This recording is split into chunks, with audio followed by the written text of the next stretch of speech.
let's see. Mm-hmm. Mm-hmm.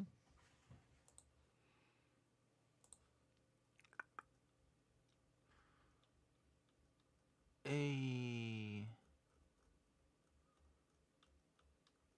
Hello to this dual stream number one. Hold up. Hold up. Ito. Sunday. It's Orbiter time. Alright. I'm gonna link this here. Let everybody knows how great I am. I'm gonna add everyone. Oh wow. Huh.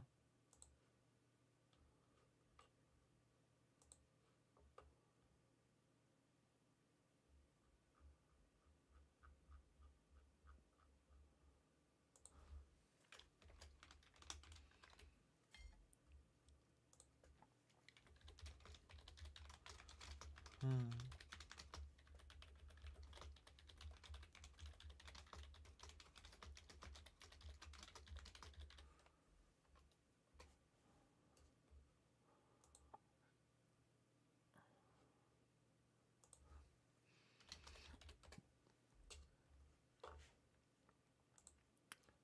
Hello. Okay. I have managed to figure out dual streaming, it seems. Let's see. I turn this off. Alright. I'm using the OBS, the regular OBS, not the Streamlabs OBS, because to dual stream, I need to do something outside of the box. Something different than usual. So I have 3 different chats. What's the benefit of dual streaming? Well, dual, not dual. Hello, Snare Mori. Well, the benefits is that if somebody likes Twitch more than YouTube, then they can tune in from YouTube, from Twitch.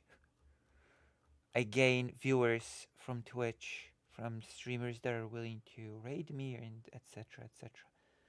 Apparently, Philip August has tons of people that are willing to raid me. We'll see. We'll see. We'll see. Okay. We'll see how this works out. Philip August said that I'm gonna become the biggest streamer on earth once I start doing streaming. I trusted them, and so here I am. Here I am dual streaming. Shall we start right up from the depressing news, or do you want me to show you a game first? That's my question to you.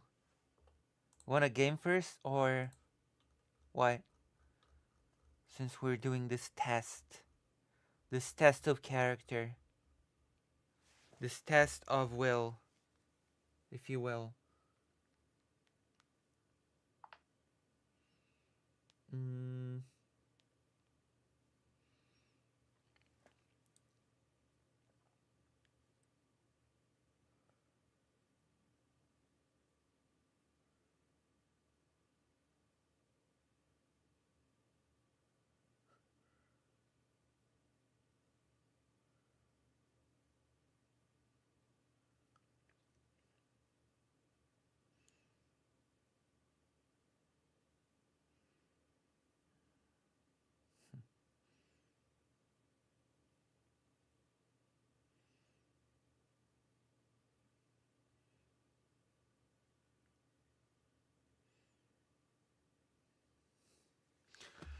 God, I cannot. I just cannot. Oh my God, Jesus.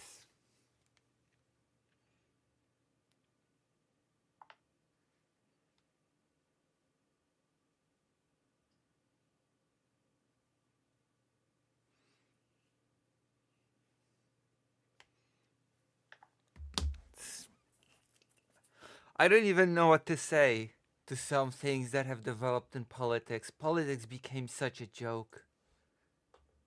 You know how ninjas used to be the biggest spies, etc., on the planet Earth? How ninjas are cool and how ninjas are like the assassin spies, etc., etc. You know all that, right? Oh, I can change the title here. Okay.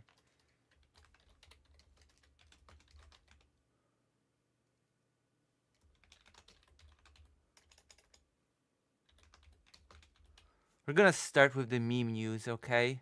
Because it's unbelievable. It's just unbelievable what's happening.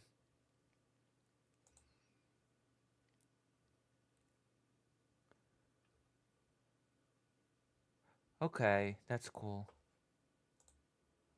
Hold on. That is actually very nifty. Hold on. Let's see if the YouTube updated. I'm still new to the whole um dual streaming thing, so I'm gonna be a little bit excitable, okay? Uh No, this one's the starting thing is not gonna be about Trump actually. It's gonna be about someone else. It's gonna be about a guy called I don't remember his name. I don't remember his face, unfortunately. It's a bit of a funny thing.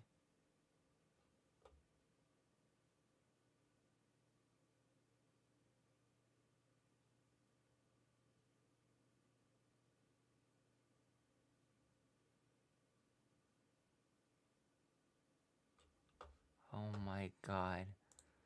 Things are getting worse and worse in politics, but I just don't know even what to say anymore. It's comical. So we're gonna start with the comical thing. Hold on. Oh my god. Oh my goodness. There's actually a lot to talk about, so strap yourselves in because um let's just say that the first dual stream has to be intense. Intense in content. This is the best day ever? Wait, why is this the best day ever? Do you have candidates to rate me? Okay, let's see. Christopher Christopher F. Rufio. Yeah? Rufo. He wrote the best tweet ever. Okay? Where is it? Where is the tweet? Oh my god, where's the tweet? About them. He loves transgender children. Governor Tim Walz. Governor Tim Walz. To all trans youth in Minnesota, you are loved and valued. He loves transgender children. He'll help them get away from their parents. He'll pay for their sex change hormones. He knows that child castration is life saving, gender affirming care. He might be from a previous generation, but he's listening, learning, loving, an ally. But I want to find his craziest tweet. Where is it? Like, I'm gonna show you and you're just not gonna believe this. I mean, I have sent this to some of you privately, but this is crazy. Where is it? Oh God, he tweets so often.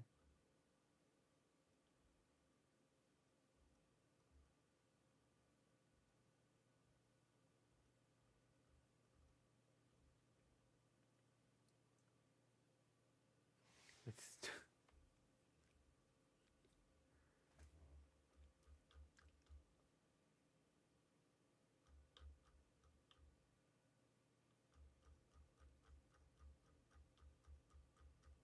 where is the tweet?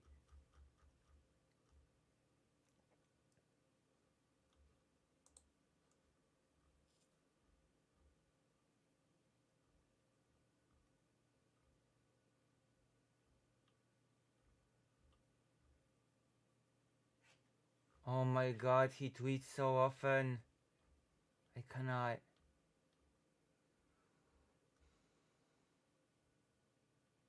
Oh, there you go. I found it.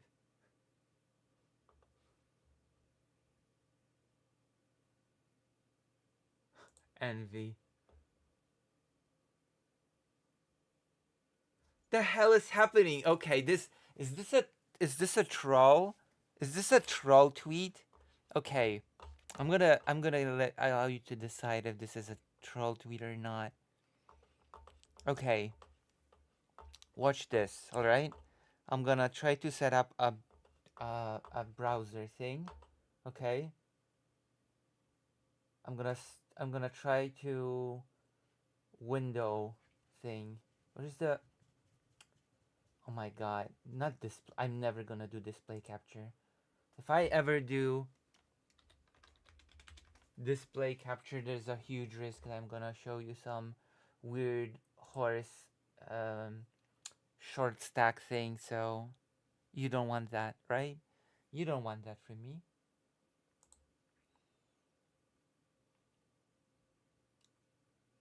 right?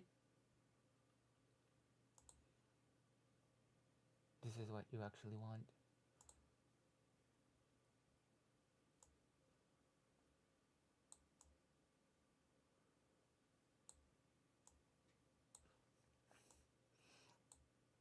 All right. Okay, I'm ready. I'm ready to show you the tweet. Okay. There is a battalion of male to female transgenders within the American intelligence apparatus. They hate Italians and libs of TikTok. They fantasize about pseudo vaginas and butthole lasers. They are in charge of the most sophisticated spying machine in human history.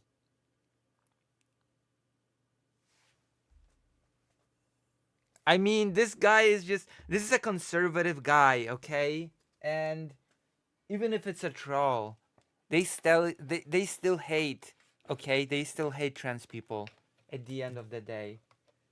So a troll, sure, but it's still a crazy person that hates trans people and many other people. Why do they hate Italians? The only correct answer is envy. I don't know what I just read. Like I've seen this guy's tweets talking about trans people, okay? He genuinely hates trans people. And then there's this follow up. The Italian hatred was always their greatest crime.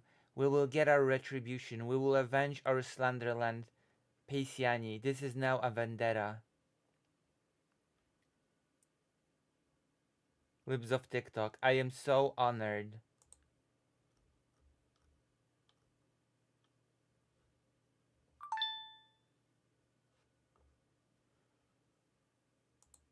What is happening with this guy? What is happening with this guy's Twitter?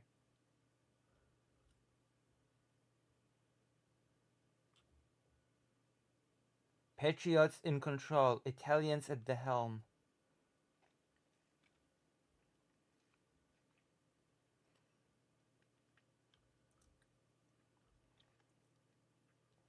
Retweeting Elon Musk nonstop.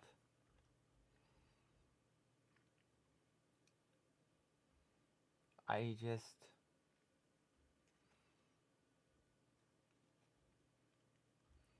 don't know what to say.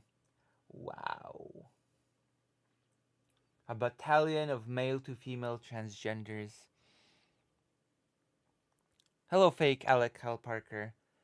Have you come here to talk about the battalion of transgenders that are the biggest spies on earth? It used to be ninjas.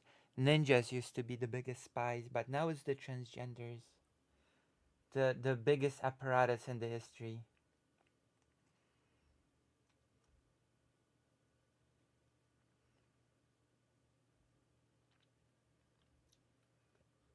Leaked! American intel officials are rallying opposition to President Trump's cabinet nominees in secret NSA chat rooms with one Spacecom officer hoping for senators to come to their senses and not confirm him. Pronouns they, them, ze, they, she, her. Crazy. It's crazy.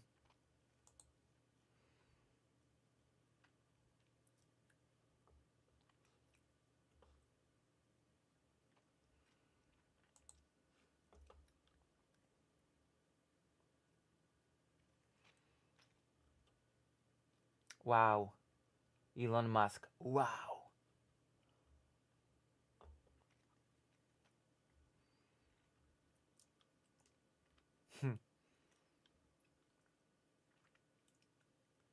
Reminder that Biden's CIA was actively recruiting people with mental illness. Cisgender millennial who's been diagnosed with generalized anxiety.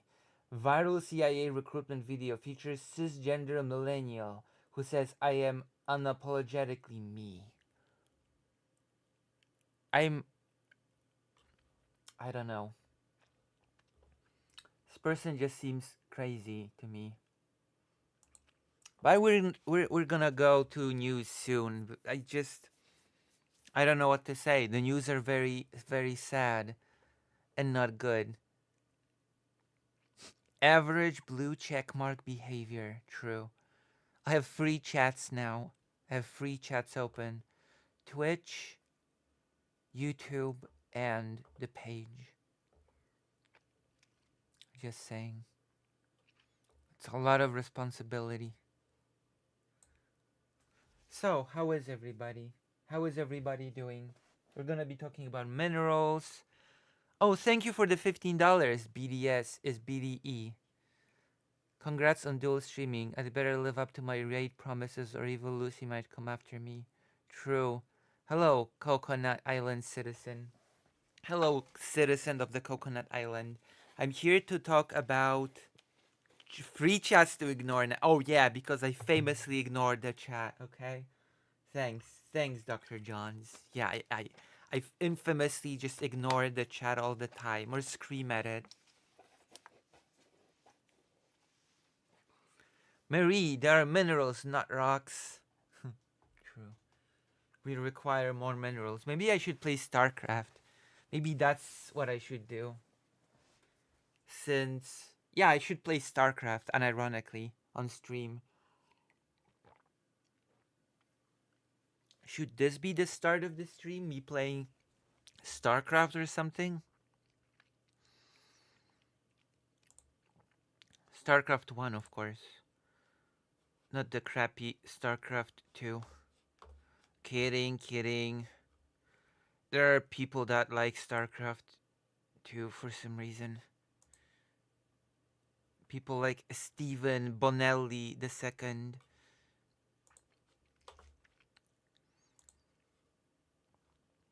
I'm so tired. I'm so tired of some of the politics that are happening. You wouldn't even believe.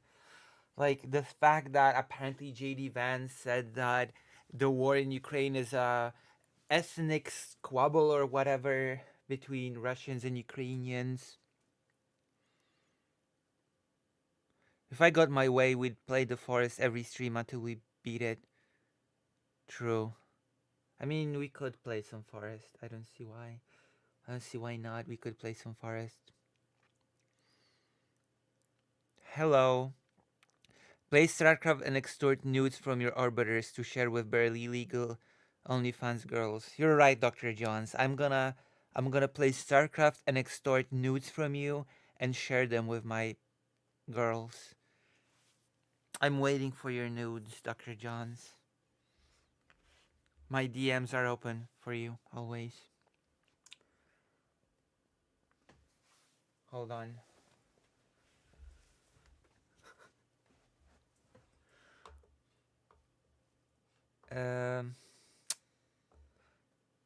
Yes. Okay, I'm ready. I'm ready to do something clever. And by do something clever, I mean uh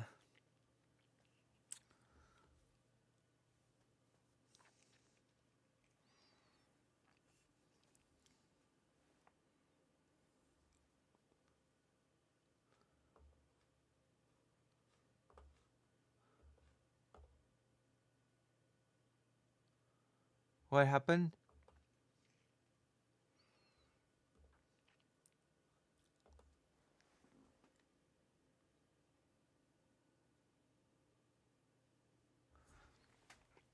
Yeah, that's one of the. Actually, your DM are not open for obvious reasons. Yeah, but you can just add me to friends, and then they are open for you. I will add you to friends so that you can send me beautiful photos that I can share with my only fan girls. It'll be the beginning of the Lucy Haza scandal of leaking nudes. I'm gonna leak your nudes. I'm gonna record you without your consent.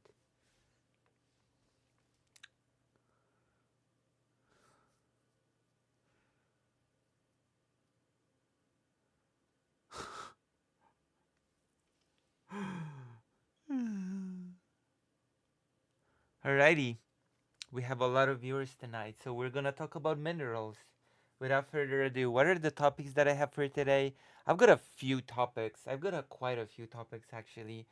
Like, I'm so angry at the United States. I'm so disappointed with the United States. Which chat is the most important? Uh, lucyhaza.org/live, but I'm looking at all three. I'm building an audience, okay? I'm trying to build an audience that will come back, like me, and smile in the chat. Use emotes and don't think that I am a nobody, okay? Don't think I'm nobody.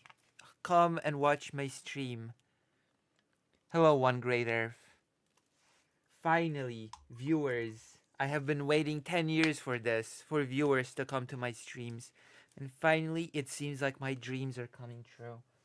All I had to do was start dual streaming, and all my previous fans would return. I have abandoned you, beautiful, beautiful Twitch fans, and now I'm back forever.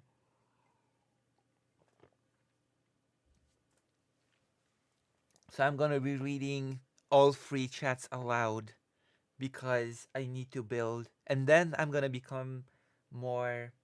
Once there's an audience, I'm gonna become more picky with reading. Then I'm gonna only read the chats of people that pay big money. But now I'm gonna read most of it. Do you know Great Earth? Philippe Auguste?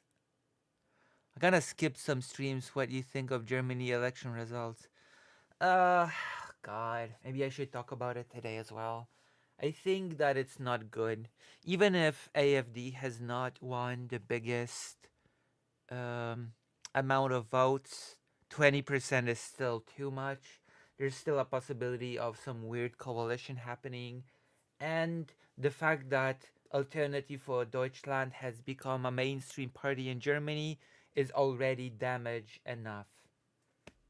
And the neo-Nazi party has become a mainstream party in Germany. That is a very bad development in itself, for my liking.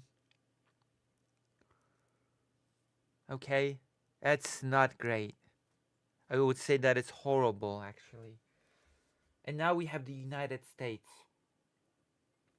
joining the prestigious club of bullies, of empires and bullies that think that might is right and that they can just look at a situation in which one country is invaded by another and decide, oh, hey, you know what? I think that the country that needs to be punished for, I think that Ukraine should be punished for being invaded. We should force on them a deal that would require Ukraine to give the United States precious minerals. Now, I know that the deal has been revised to be a little bit less ridiculous. As Zelensky said, I'm not going to sign a deal that will require 10 generations of Ukrainians to pay for it. But it's still ridiculous that the United States requires steep payment for in reality what is just keeping to their commitments from the Budapest Memorandum. The United States should be helping for free. That is within their commitments, okay? The United States cannot just decide on a whim that they don't care about their commitments. It's ridiculous. It damages its reputation as a reliable partner to any sane country on earth. That should be the case. The international community should be looking at the United States and come to the conclusion that no alliance with the United States is worth a dime, because one bad president and all of a sudden any agreements with the United States are worthless. If an agreement with a country cannot survive the change in administration, then that agreement is simply worthless. That is my personal opinion on it. And now we're gonna read a little bit of an article, and then I'm gonna sadly have to say that I have called it. There was a scenario because I said, okay, if the United States is so business oriented, if Trump is so deal oriented, so such a businessman, then what's stopping Russia from just saying, hey, we've got rare earth, we could offer you rare earth, cooperate with us? And then what if Trump just decides to bite and agree? What then? This is why it's that is the best possible United States that you can get. The aid to Ukraine should not be provided based on a deal. It should be provided based on principle and commitments that have been given to Ukraine in the past, not on some fancy deal that can be replicated, matched, or even surpassed by Russia. It's just ridiculous.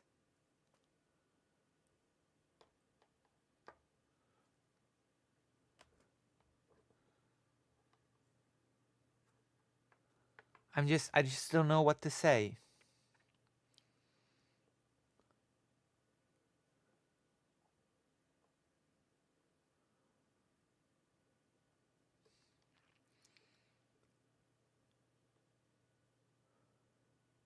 This is a prelude to committing troops. No, no.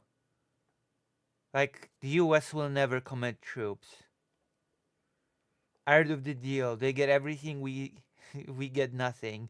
Great deal, Donald. Now, cough. Like that is basically the deal that he wants to give to Ukraine. Although apparently he said that Ukraine will gain $350 billion or something from the deal. Some three things he said that they would gain. Hold on. I read it somewhere. I read it somewhere just today. Okay? Let me see. Trump has been asked, um, what does Ukraine get in return of minerals deal with the US? Trump was just asked 350 billion, lots of equipment and military equipment, the right to fight on, which the third point is the most ridiculous point I've ever heard about Ukraine. The right to fight on?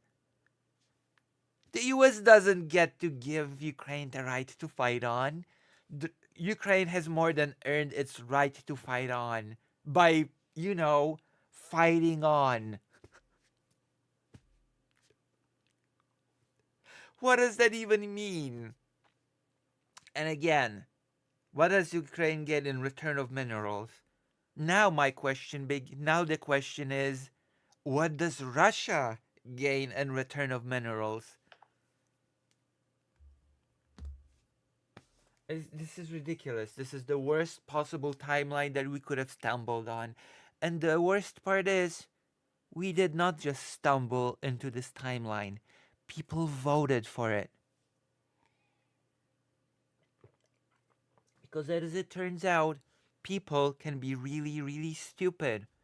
And now we're suffering for it. And now we have giant protests of people in the United States waking up to reality and realizing, oh crap, we've elected the worst possible guy for the job. Whoa, what a wake up call. Don't worry, there's a lot to be talked about Donald Trump and how not only the citizens increasingly don't agree with his shenanigans, but also the courts. The courts, in fact, especially don't seem to agree with his shenanigans. We're gonna be talking about that in detail, I believe. Alright, let's read about the minerals. Look at this cute mineral. The mineral looks like beef. I'm saying it now. The beautiful mineral, rare earth mineral, looks like beef. Beef strands. It looks very edible. Ukraine has agreed with Ukraine has agreed terms with the US on minerals, deal that officials in Kiev hope will pave the way for a long-term security commitment by America. Financial Times reported on Tuesday. Just so you know, the deal that Ukraine is working on with the United States does not give Ukraine any security guarantees whatsoever.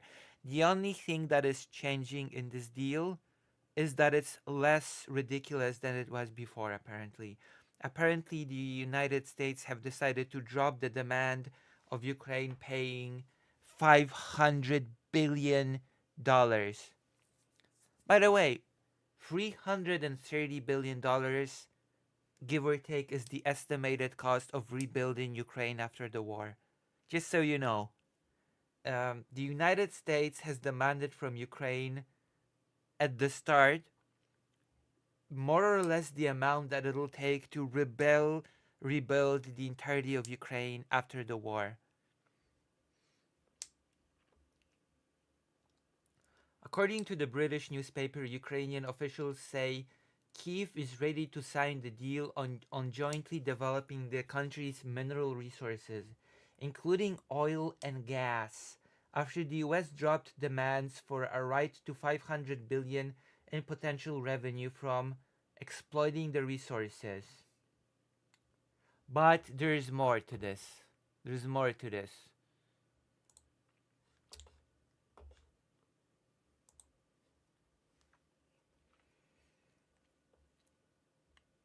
The negotiations fuel tensions, but I want to see some of the terms. The final version of the agreement, dated February 24th, establishes a fund to which Ukraine will contribute 50% of proceeds from the future monetization of state owned minerals, resources including oil, gas, and related logistics. The fund will invest in projects within Ukraine. The deal excludes resources that already contribute to Ukraine's state budget, meaning it will not cover operations by Naftogaz and Ukrnafta, the country's largest oil and gas producers. The agreement does not include security guarantees from the US, which Kyiv had initially insisted on. So basically, Russia has manhandled Ukraine into agreeing to a deal which will not give it any security guarantees whatsoever. Which we helped you in the past, we sort of will help you in the future, but remember, you have to pay. You have to pay for our help, which again is by itself a ridiculous breaking of the Budapest Memorandum. If I remember correctly, the Budapest Memorandum did not state that the United Kingdom, the United States, and Russia will help secure Ukraine's borders, but for a price. That wasn't a part of the Budapest Memorandum, if memory serves.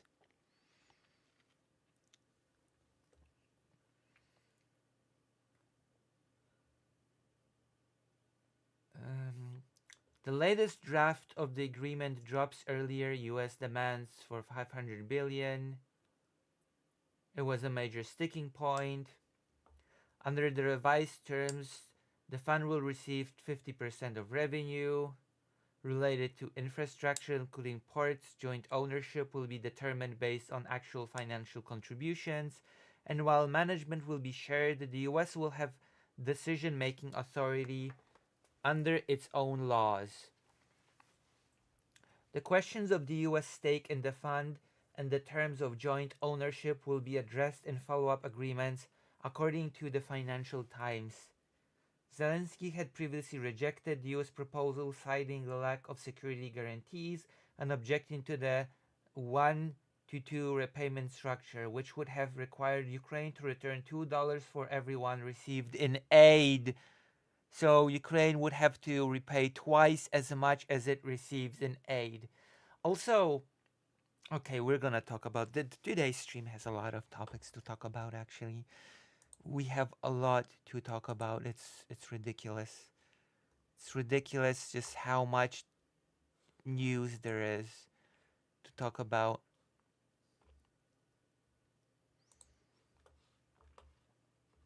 I don't even know. The Trump administration has increased pressure on Ukraine to finalize the deal in the past weeks. And by pressure, I mean, what they mean maybe to say is President Zelensky is a legitimate president when it comes to signing a totally horrible deal for Ukraine on minerals. But when he refuses to sign the deal, he becomes a dictator that is an illegitimate president, and new elections should be held so that Zelensky would be replaced with somebody that would sign the deal.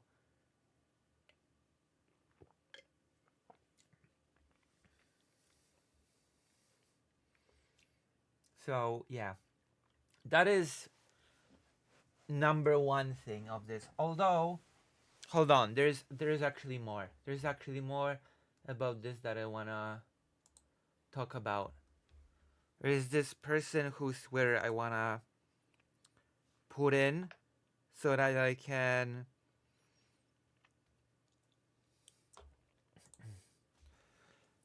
Alex Rau Foglu. Here you go, Alex. I'm here, Alex. I'm here for you. Putin, The Hague is waiting for you. Good luck, okay? Good luck. International law means nothing, and the United States is proving that time and time again. But there's a tweet that I want to see.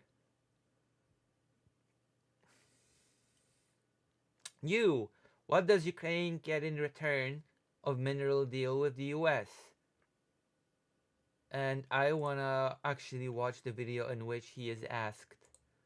Because I believe there's a video here that we can watch, and we can, you know, we can talk about it. That's a thing that we can talk about. Hold on. With Ukraine and this. Why is it so quiet? Oh my god. This is a very quiet video. Whatever. I think all of you can hear it. I believe in you. I believe all you can hear it. Right? Is that right? With Ukraine and this mineral deal, what does Ukraine get in return, Mr. President? $350 billion and lots of equipment, and military equipment, and the right to fight on, and originally the right to fight. Look, Ukraine... Originally the right to fight. Yeah, because the right to fight has to be given to Ukraine from up high by the United States, by Donald Trump. Without Donald Trump, Ukraine does not even have the right to fight, not to mention to fight on. It's not a deal, it's just extortion. I agree. I don't care how much the deal gets revised. I don't care how much the deal gets less ridiculous. There should be no such deal when it comes to aid to Ukraine. And the weirdest thing is... Okay, never mind. Let's just focus on this, okay? Let's focus on this topic of minerals, because I'm going all over the place, and I shouldn't be.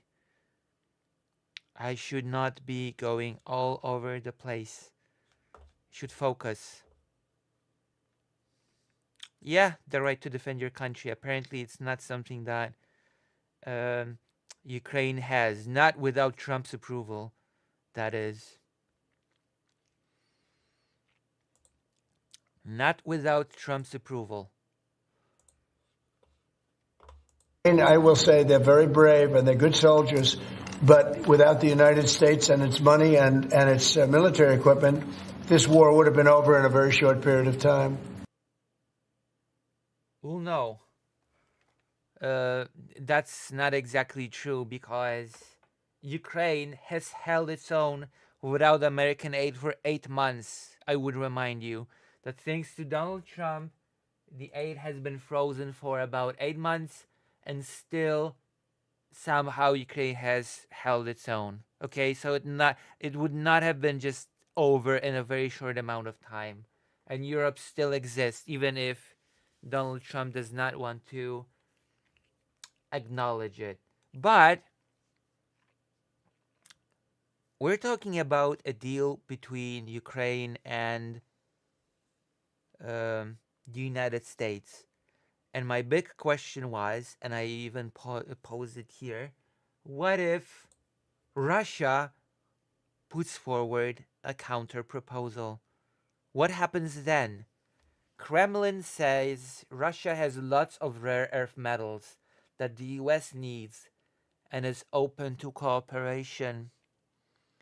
So, what then if Trump decides to be open to cooperation and to favor Russia, which, to be fair, Trump is already doing? Trump is mounting pressure on Ukraine and no pressure on Russia. When it comes to Russia, the talks aren't on how can Russia leave Ukraine, how can Russia give something to Ukraine to um, guarantee a fair peace between these countries. No, the most important talks between the United States and Russia right now are how do we better our relationship? How do we better our business? How do we basically return to business as usual, as it was before any war? How can we return to how it was? That's basically the negotiation between the United States and Russia. And the discussion between the United States and Ukraine is how can we best punish you for being invaded? You're right, Hrundo. Also, welcome to the stream. But yeah, the Kremlin said on Tuesday that Russia had lots of rare earth metal deposits and that it was open to doing deals to develop them after President Vladimir Putin held out the possibility of such collaboration with the United States, which basically translates to we're gonna wait and see what the deal with Ukraine ends up being, and maybe we will counter it with our own deal proposal. How's that? This is what happens when you deal with a country that does not care and will just sell out to the highest bidder. Just saying. What if Trump actually says, oh, wait, Russia has a better deal for me? So, I'm sorry, Ukraine, but it looks like maybe I will not be able to help you as much as you'd like. You're gonna have to deal with Russia and you're gonna have to negotiate, maybe give up some land, maybe demilitarize, maybe become super neutral. NATO is, of course, out of the question forever. And, you know, it happens. It happens. It is what it is. Art of the deal, you see. The Americans need rare earth metals. We have a lot of them, Kremlin spokesman Dmitry Peskov said. We have our own plans to develop strategic resources, but there are quite broad prospects for cooperation here, he told reporters.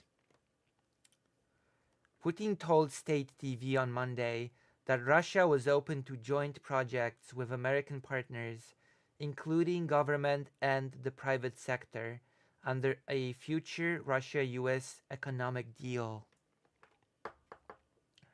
US President Donald Trump has pledged that a major economic development transactions with Russia would take place. Again, the only negotiation that seems to be happening between Russia and the United States is how fast can we return to business as usual? How fast can we just, make money together?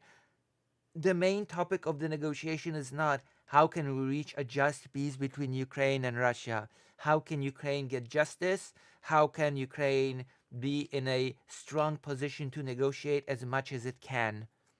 No. The United States under Donald Trump does not care about Ukraine in the slightest.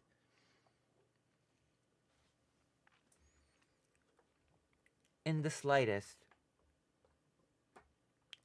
Peskov said there was still a lot of work to be done to normalize relations between Moscow and Washington before any economic deals could be struck. Again, this is supposedly a negotiation between Ukraine and Russia, from which Ukraine has been excluded so far, by the way, about how to reach a just peace.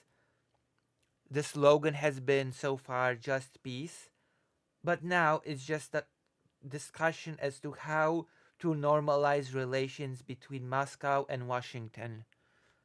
It's so blatant, it's so pathetically obvious. Okay?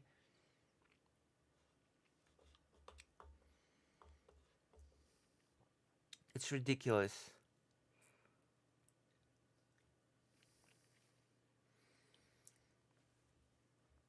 Next on the agenda is the issue of resolving the Ukrainian crisis. Next on the agenda.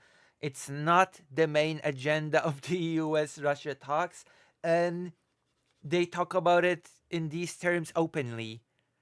The first order of business is the normalization of our relations. The secondary thing on the agenda is resolving the Ukrainian crisis, as they call it, as they call their genocidal invasion of Ukraine. And then, especially since the Americans themselves have also spoken about it, it will be time to consider possible projects related to trade, economic, and investment cooperation. Number one, we normalize relations.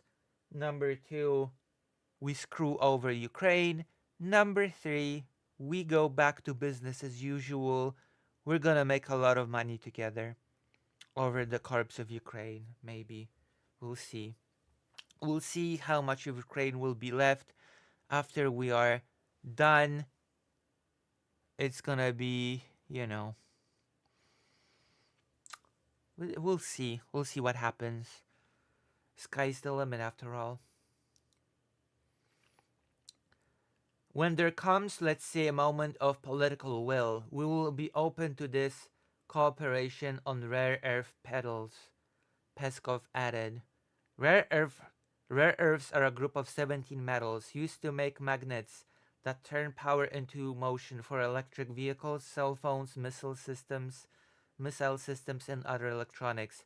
Russia has the world's fifth largest reserves of rare earth metals, according to the US Geological Survey data, after China, Brazil, India, and Australia, which would indicate that it has more of it than Ukraine, which would indicate that it has more leverage when it comes to negotiation with the US, when it comes to bargaining rare earth, which, wow, is something that strangely I have predicted.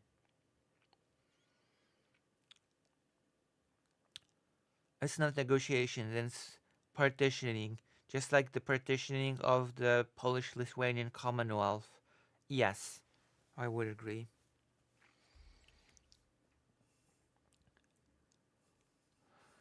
I don't care about people halfway across the world. We have problems here at home. Zelensky isn't getting one more dime of my taxpayer money until he subscribes. Okay. I see.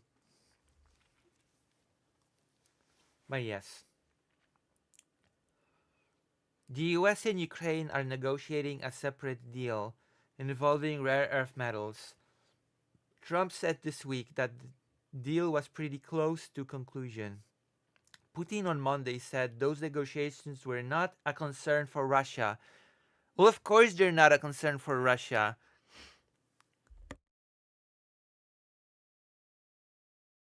Any deal Ukraine reaches with the United States on the rare earth, apparently Russia can just match. So,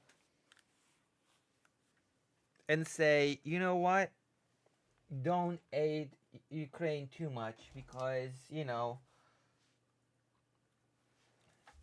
we are also a lucrative business partner. We love you, Trump. You're the best. You're the best, Donald. It's pathetic. It's pathetic that it's turning out exactly as I predicted it would.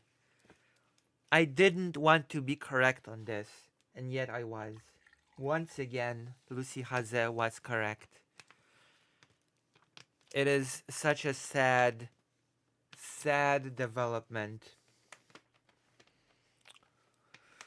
How is everybody feeling? I wanna touch base with the chats, with the White Forest chat, with the YouTube chat, with the Twitch chat, because as I've said before, we are now dual streaming. We are now super duper dual streaming. Isn't that great?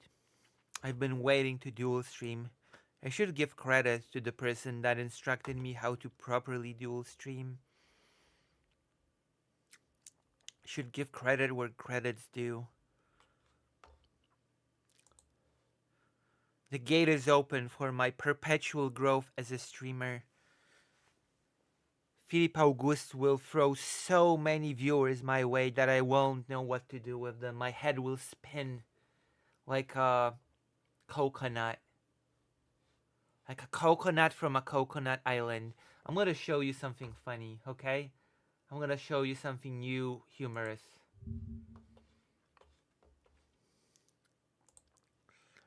So there's been a UN resolution on calling Russia the aggressor in the invasion on Ukraine. And the US, in a new twist of fate, has decided to refuse to call Russia the aggressor. It is pretty good. I like it. But this pretty interesting thing has surfaced. I was tired Serbia's president apologizes for accidentally backing Ukraine's UN resolution. So it seems like Serbia, by a whoopsie daisy, has decided to agree that Russia was the aggressor in this war, that Russia is actually invaded as in the wrong. Serbia tripped and agreed with Ukraine. And so the president of Serbia had to apologize and say, oh my goodness, I was so tired. It was an accident. I didn't mean to agree with Ukraine. That never should have happened. I cannot believe that we are living in the world that we are living right now. I simply cannot believe that this sort of thing makes the news. I cannot believe that this sort of, like this, together with the infamous transgender legions of spies that hate Italians, I guess, this is the news cycle now. This is the world that we have to get accustomed to. I was tired and accidentally backed Ukraine's UN resolution. How do you do that? I hate it when I fat finger a button and condemn a war. True. Not enough sleep, apparently. This is what sleep deprivation will do to you. It will make you condemn war. I have to look something up for you. I have to look something up for you on YouTube. Hold on. Hold on. Oh my God, Asmongold. Ladies and gentlemen, it's time for... We're done with this. I want to see the Macron-Trump meeting, okay? This is what I want to see. The Trump-Macron meeting. This thing is anti-lawsuit manifesto trap card. Purpose. Burn it all down.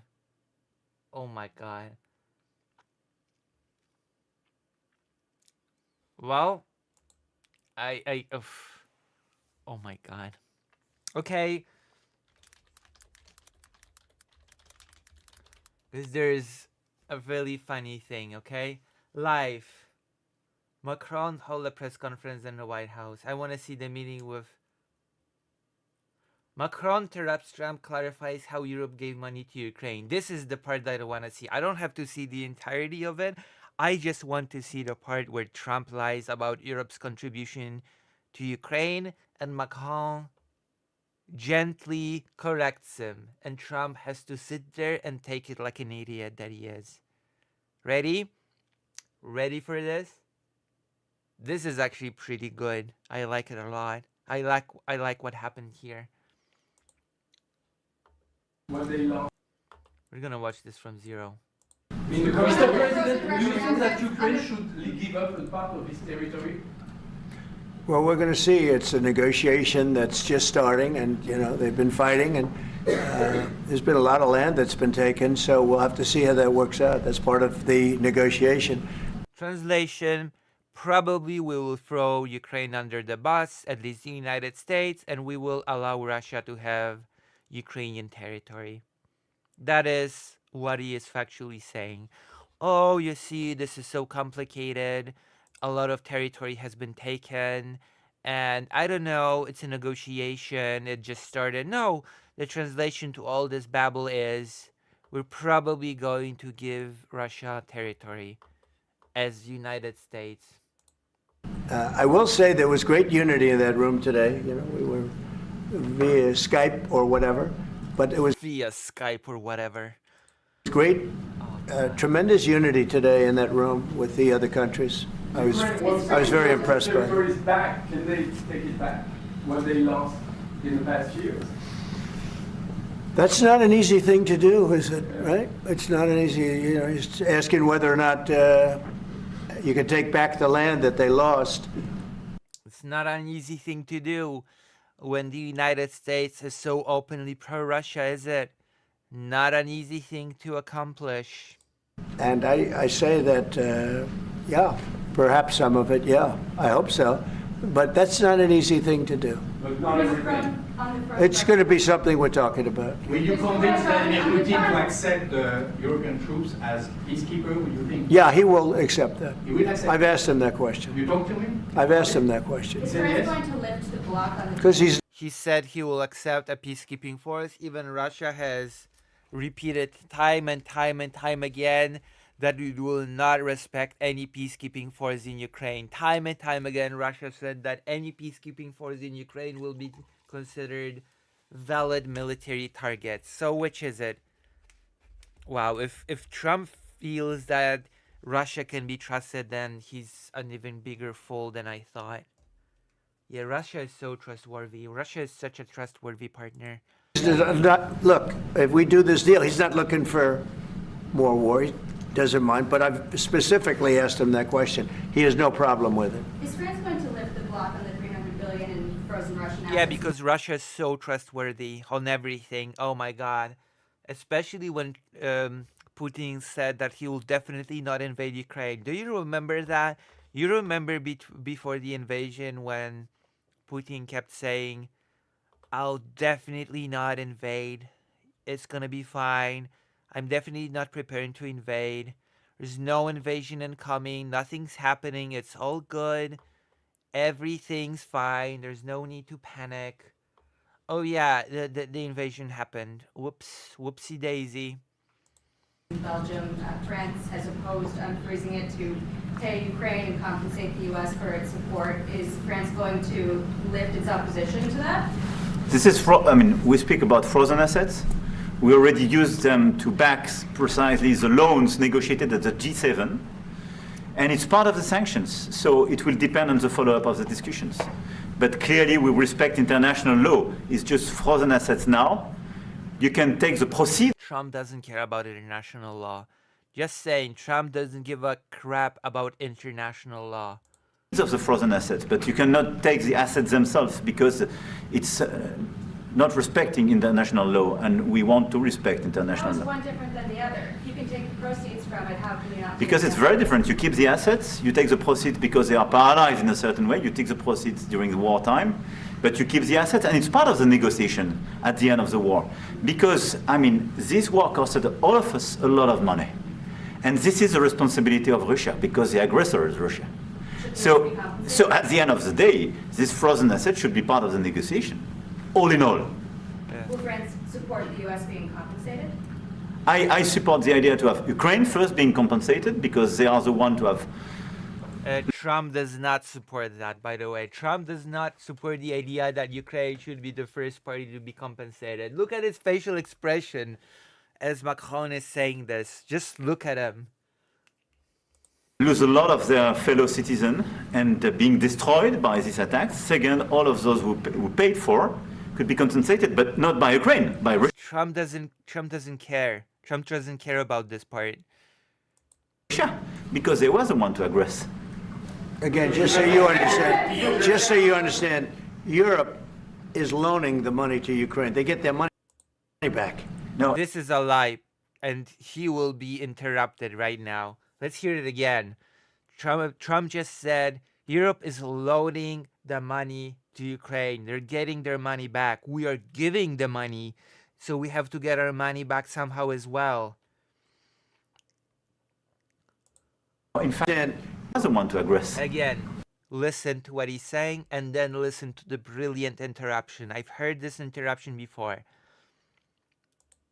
Again, just so you understand, Europe is loaning the money to Ukraine. They get their money back. No, in fact, to be frank, we paid 60% of the total effort, and it was through, like the US, loans. See, the reality of the situation is the European Union has given more to Ukrainian aid than the United States, okay? So you can shake your hand like a dummy. It remains fact. The European Union is not loaning money to Ukraine. It's not getting the money back. It's aid.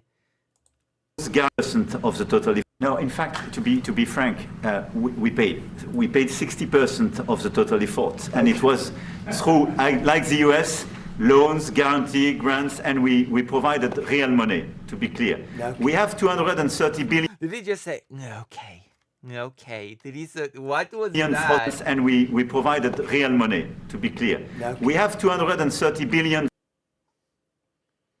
This is so embarrassing for Trump being fact-checked on the spot like this. And what is he supposed to say to that? No, Macron, you're lying. You're lying, and Europe is just lending money while we're giving it.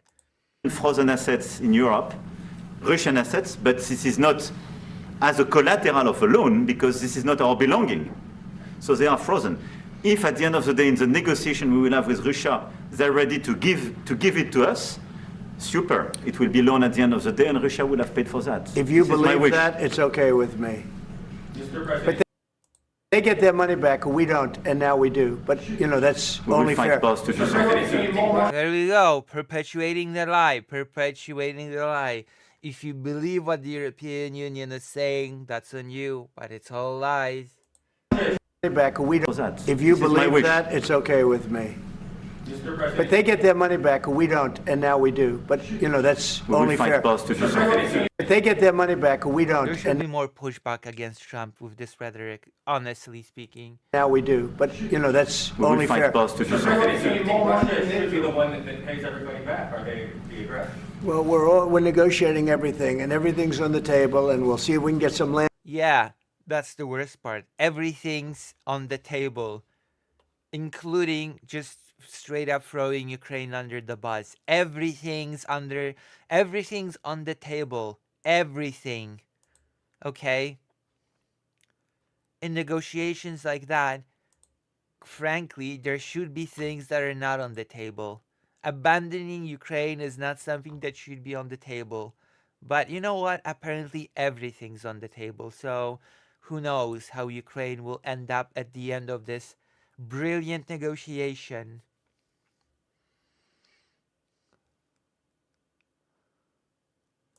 Stand back and we'll see about a lot of different things. And we're going to be making a little speech and say a few words in a little while. We're going to have another meeting, a luncheon meeting, and we'll see you in about 2 hours. Okay? Thank you very much, everybody. Thank you. Thank you. Thank you very much. A fascinating end to that meeting there in the Oval Office as French President Emmanuel Macron seemed to correct or clarify President Trump characterizing how Europe is giving aid to Ukraine. Yeah. But a lot of news made here, Trump saying that Russian leader Vladimir Putin would be okay with European peacekeepers in Ukraine as part of a potential deal to I don't wind. trust that. I don't trust that at all. I don't believe Vladimir Putin when he says that. After Russia has said time and time and time again that it will never accept any peacekeeping force in Ukraine. Down this war, he said Putin isn't looking for more war. Words that may live in infamy, as many Putin observers believe. That's something he does want to see.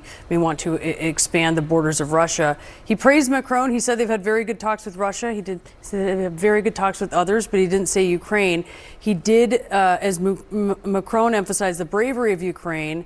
Trump, in turn, emphasized that the U.S. is very close to this deal on rare earth minerals. Yeah, we're close to getting ours because Trump doesn't care about Ukraine. Time to wake up, okay?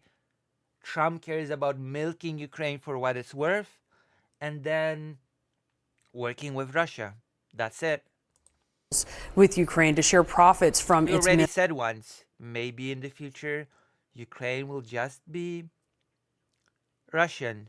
In fact, let's go and see, because I've just, there's an extension of this topic of the attitude that the United States under the Trump administration has towards Ukraine. And that is, I think it's JD Vance, Ukraine, war, ethnic struggle.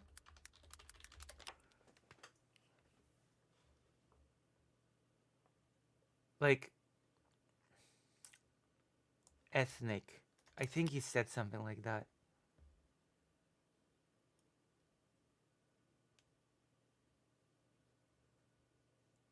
War, Ukraine. Has he said something new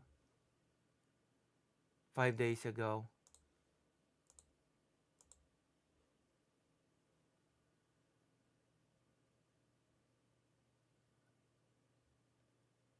Here the events attributes Russia's invasion of Ukraine.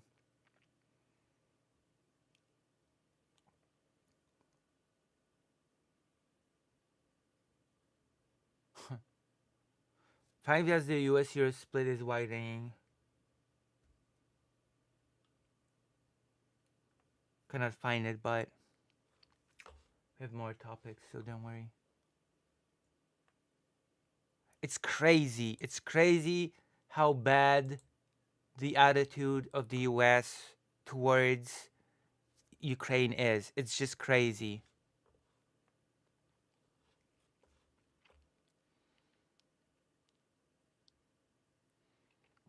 Hope all is well in these crazy times, as well as they can be. HR Lopes, as well as they can be. Welcome to the stream. We seem to be having a lot of people tonight, which makes me always very happy. I hope to see you here again. I hope to see you on the regular, actually. Hello. Hello. All right. We continue then.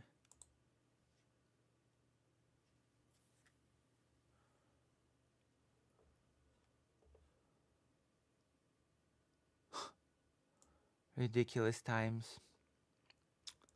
We are living in ridiculous time. But there is more. There's more. I'm not sure where to go from here to continue to talk about Ukraine, and I'm returning subscriber. Great channel. Thank you very much. I hope to see you here more frequently. As today I have started dual streaming on Twitch and YouTube, and I'm hoping to grow a more substantial audience. All right? As some streamers have fallen out, as some streamers have been outed as strange people, I am here like a fortress of solitude. Europe has awoken. Well, some of it has, some of it hasn't. Slovakia has not awoken, Hungary has not awoken, and Romania is in big trouble, actually. Okay, so we're gonna talk about Romania as well today. Europe was always woke. Well, that apparently has been its biggest problem, according to J.D. Vance. The EU will do a deal with Ukraine before the puppet in the US. We'll see. I certainly hope that Europe can step up when it comes to aid, that Europe can step up when it comes to doing things, okay? I certainly hope so. But we will see. We will see. Alright. Actually, let's see. There are quite a lot of news that I want to share with you tonight. Queer people win Polish court case over being branded perverts. Okay, that's also news. I'm gonna talk about it.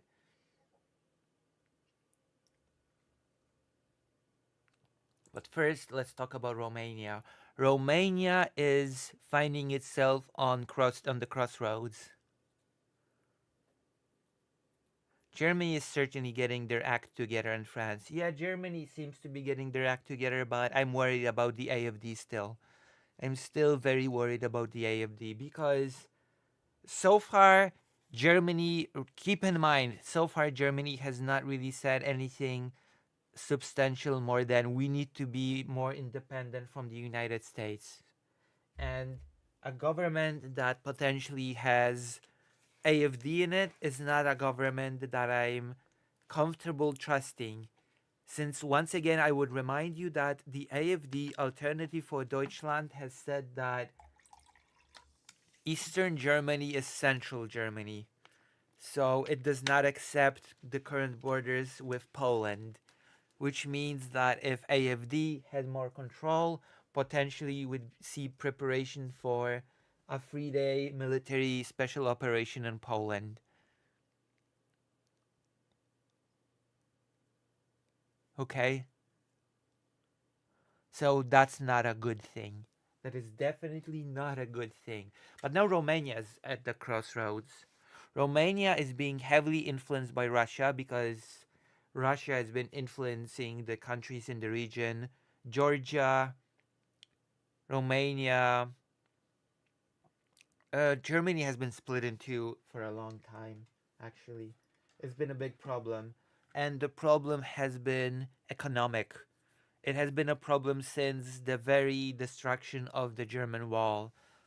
And Western Germany has unironically been very, how should I say, there is a resentment from Western Germany for having to fund the equalization between the two.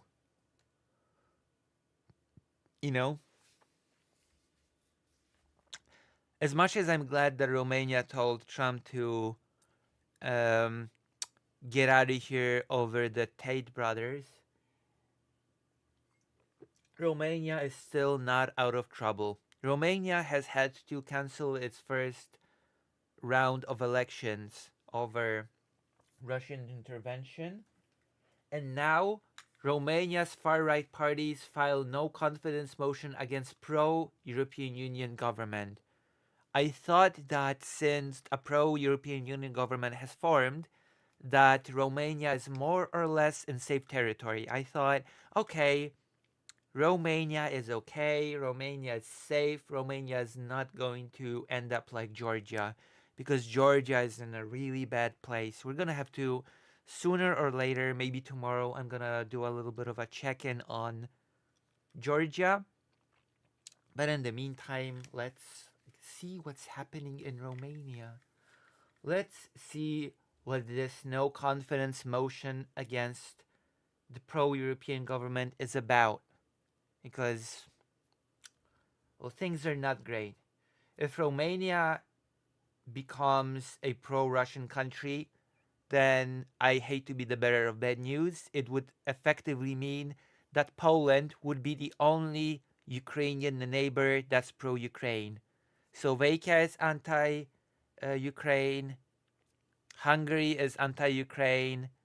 I don't think I have to talk about Belarus and Russia, okay? So we would be in a situation in which Poland would be the only friendly neighbor that Ukraine has. It's a horrible situation to be in. Three opposition far-right parties in Romania have filed a motion of no confidence in the country's pro-European coalition government, in a move likely to fail but also boost the party's profile ahead of a rerun presidential election. Right? This is going to be a thing. This is a battle for the presidency. This is a battle for the hearts and minds of the people who will choose who the president will be. And this is the continuation of the effort to repeat the cancelled result of the election. The three factions won around 35% of the seats in the last December's parliamentary election, which is far too many for my liking.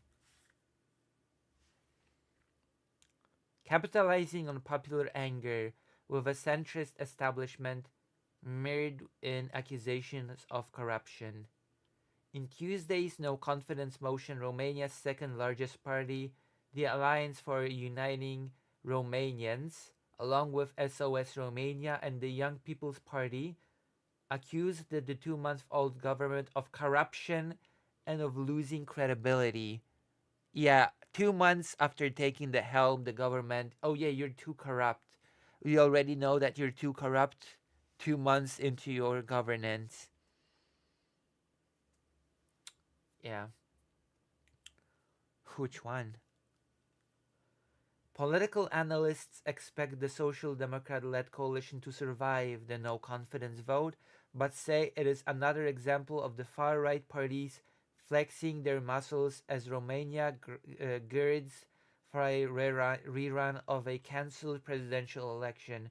A reminder that this election has been cancelled over proven Russian meddling. And also a reminder that J.D. Vance has said in a speech that Romania should not have cancelled the presidential election result, should have just taken it, and should have complained on the international stage without the cancellation. That a far-right NATO critic, Călin Georgescu, had looked set to win.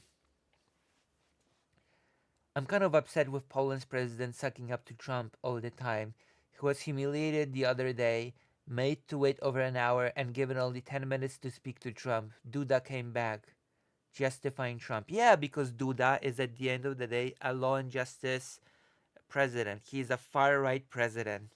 Just keep that in mind. Andrzej Duda is not a great president. Before all this, he had a nickname, Pen, because all he was known for was to just sign bills by law and justice. Okay? Duda is not a person that you should like.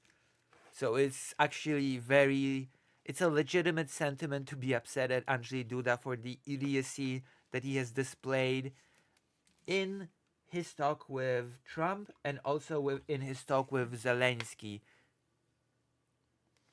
Because let us remember, Duda also kept saying to Zelensky, "Yeah, just take it. Just take it from Trump. Just take it. Whatever happens, just take it." Because the US has such noble intentions, and I'm sure that Trump is such a good and noble man as well.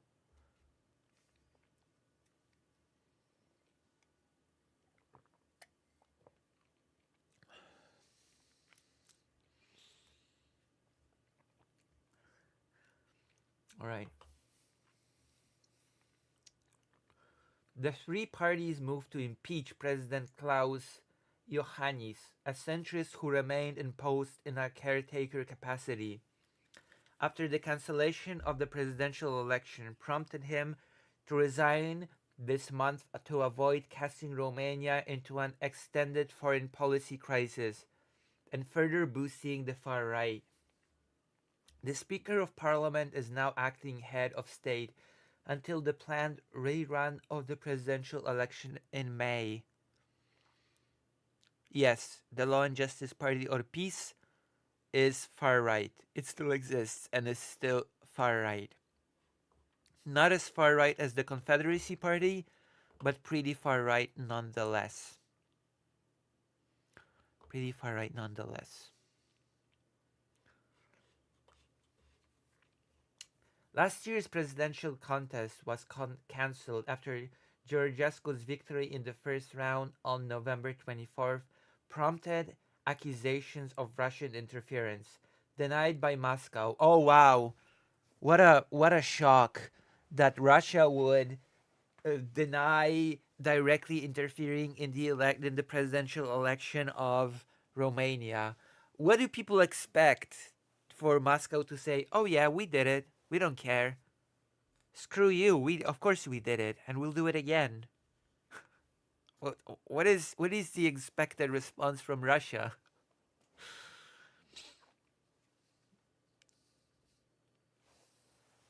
What was the expected reaction exactly? Alright, let's see. Blah blah blah blah. Russia denied, of course. That finally led to the annulment of the entire ballot. And yes, the Russian interference has been actually proven. So Russia can deny it. The evidence is clear. Members of US President Donald Trump's administration have sharply criticized Romania for annulling its election. US Vice President J.D. Vance said the cancellation meant Romania does not share American values. Because you know what? When there's proven interference in your presidential elections, you should just take it. You shouldn't do anything about it. Makes you question the 2016 elections, but we're not gonna get into that. While billionaire Elon Musk labeled the chief judge of the top court that annulled the vote a tyrant. Because, again, if foreign interference into your presidential election is proven and you do something about it, you're a tyrant and you don't share the values of the United States. I mean, it is certainly true that by canceling those election results, Romania does not share the American values of the current Trump administration. I would certainly agree with that. Musk has previously reposted Georgescu's comments as well as podcasts by right-wing hosts such as Alex Jones that featured the Romanian politician. That's totally not American interference, right? Of course not. Of course not. Elon Musk does not interfere in European politics at all.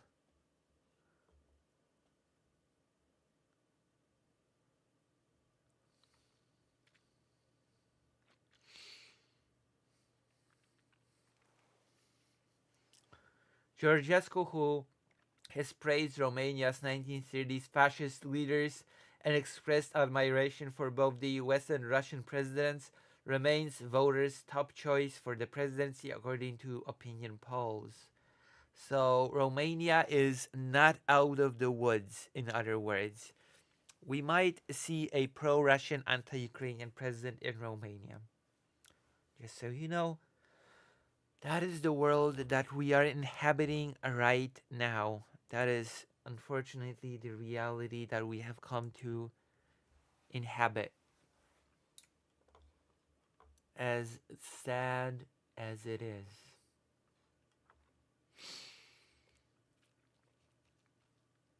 As sad as it is.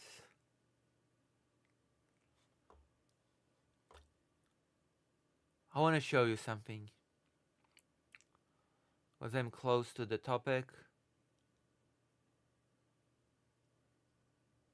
The oldest known Holocaust survivors dies in 113. But before we continue, I wanna read your thoughts. I wanna read your thoughts on these topics because streaming is all about interaction with the audience. And as such, I wanna ask you.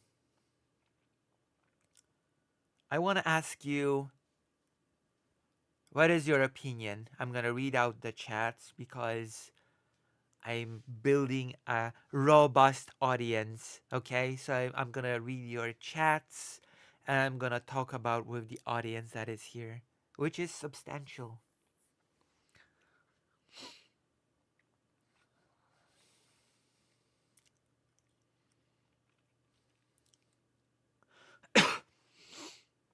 I'm gonna allow my throat to rest as you write your messages to me to answer and to engage with. We're gonna see which chat is the most active as well. The side chat, the White Forest chat, YouTube chat, or Twitch chat. We need to do something, matey. Russian interference is getting out of control. I mean, it's been getting out of control for a while now. It's we're past it getting out of control. It's already, you know.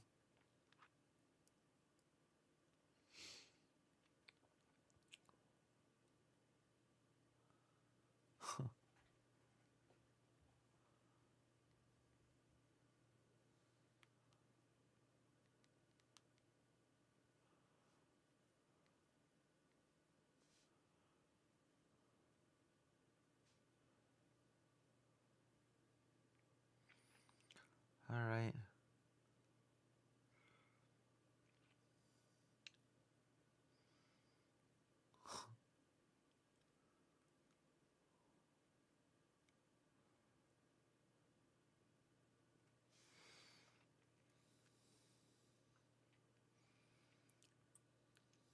Oh my. We have to nerf it. Sorry, I need to work now. Oh no. Oh yeah, by the way, if you're enjoying this stream and you'd like to show your appreciation for the streamer, if I'm your favorite streamer, which I believe I am, join this page and consider donating or subscribing. I think I'm gonna go to the toilet real quick and then I'm gonna be back and we're gonna continue doing segments. Alright? I'll be right back with more news. We've got some more news tonight, so don't go anywhere. Also, like the stream, it apparently really helps with the algorithm and such. Oh, and also, I've actually activated memberships on YouTube, so you can sort of subscribe on YouTube as well, which is called a membership. There are 4 tiers. So if you don't want to go to the page, you can do that.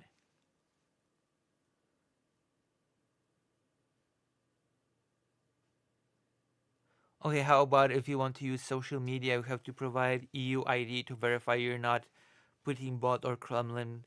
I mean, that is so easy to... That would be so easy to bypass by Russia. Russia would just start paying European Union citizens to do the propaganda then, to be quite frank with you. And they would provide the ID. Hello! Thank you, Jordan, for becoming a supporter. apparently this will help the algorithm because apparently YouTube really likes when money is being made. So apparently this sort of translates to YouTube maybe making my channel more visible. All right, I'll be right back. I'm gonna go to the toilet real quick. Invite more friends to this stream.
Hello, Estelle. You're here just in time for me to,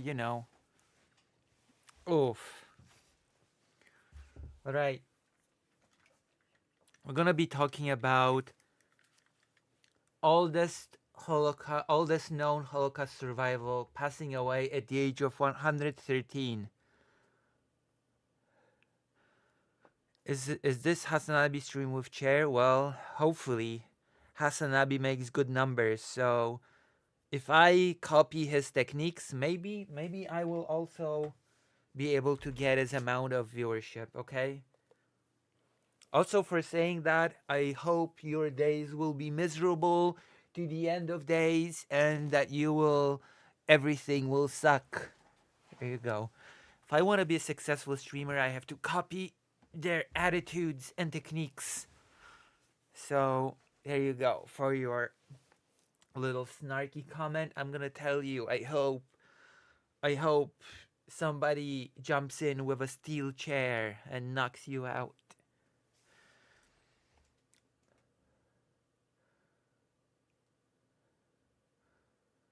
Who would have been? Wait, who would have been 33 at the end of the war?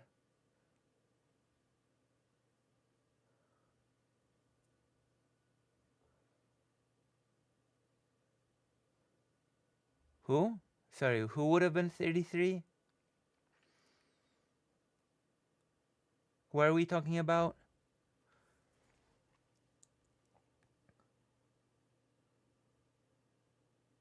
Oh, nice. Oh.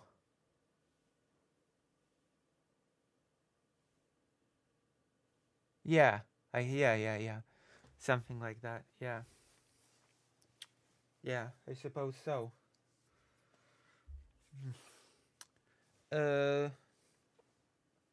Tursky died at 98.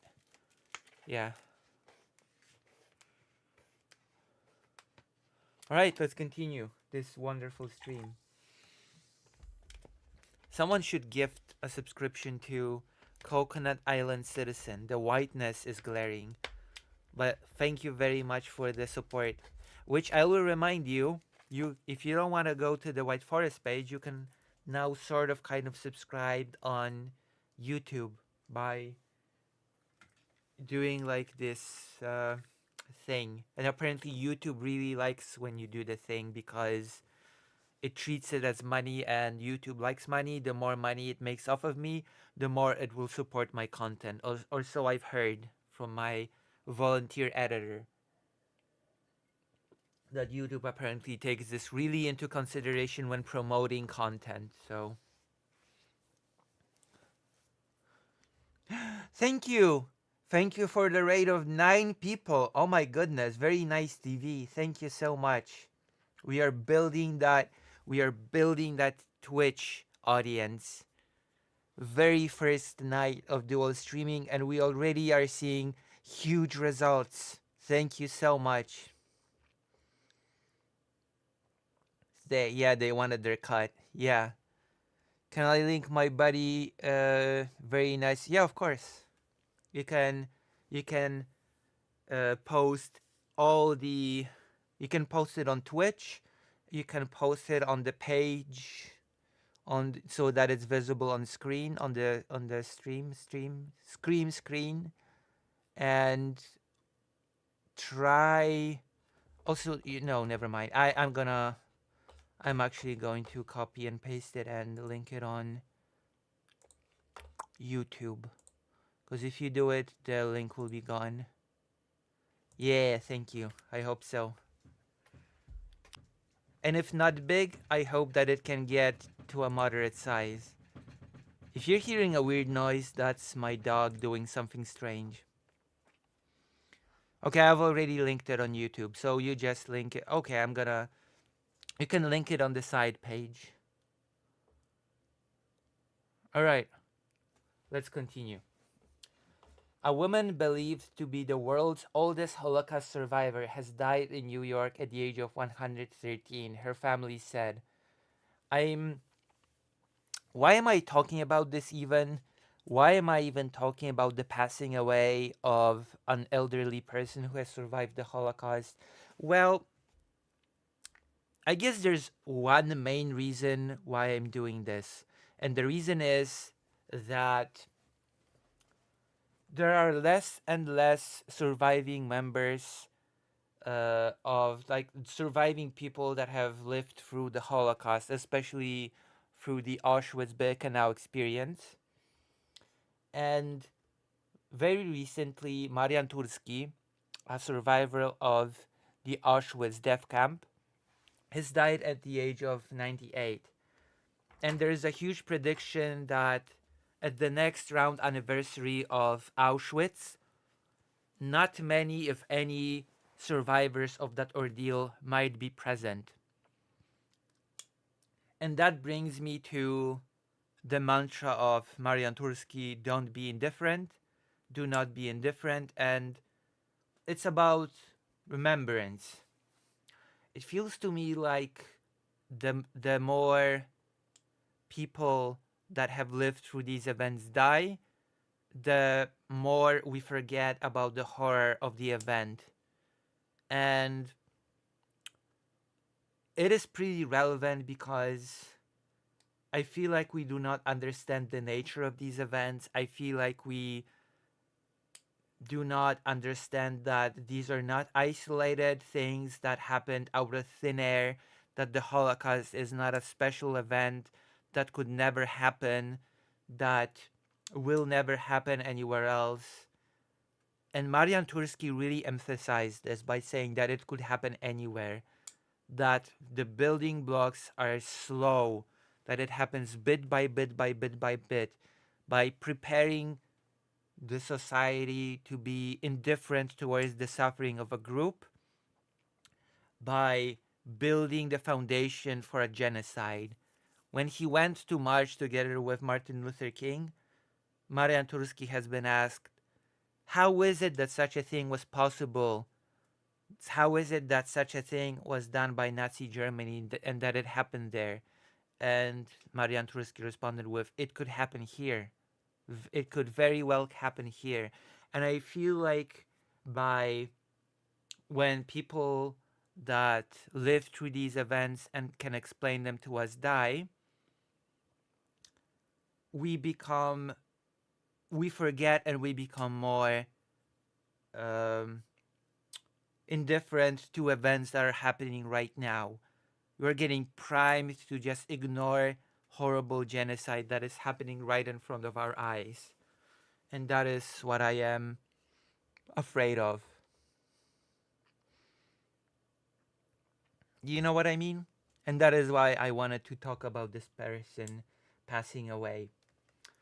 Rose Giron passed away on Monday with her daughter Reha Benicasa, confirming that her death was due to advanced age. Born in 1912 as Rose Raubvogel in Janów, so basically in Poland, then part of Galicia, now Ivano-Frankov, Ukraine. Giron was raised in a Jewish family. She later moved with her relatives to Hamburg in 1938. She married and settled in Wrocław, now a Polish city, but at the time part of Germany. And the AfD would like it to become part of Germany again. Just a little reminder. Shortly afterwards, her husband was arrested and sent to the Buchenwald concentration camp. However, family members secured her husband's release, and the couple managed to escape Nazi persecution after obtaining a Chinese visa. They fled to Shanghai with their newborn daughter. So they were really lucky. A lot of people were not so lucky. A lot of the survivors were not as lucky. Following Japan's occupation of the city, the family was forced into the Shanghai ghetto, where tens of thousands of Jewish refugees lived in harsh conditions. She was a strong, resilient woman who managed the best she could under terrible circumstances. Rose's 86-year-old daughter said, "She was very balanced, very practical, and she helped me with everything. In 1947, the family emigrated to the United States. Rose lived in several locations before settling in New York, where she ran knitting shops and taught others the craft. At 68, she retired from her business but continued knitting for the rest of her life. After the death of her second husband, she lived independently before moving into a care home at the age of 103. So I guess she lived in the care home for 10 years, near her daughter and her granddaughter.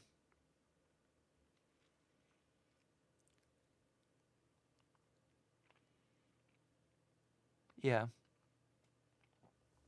I mean, the AFD said in a statement that Eastern Germany is actually Central Germany. Actually, let's look it up. Let's not, don't just believe me at my word.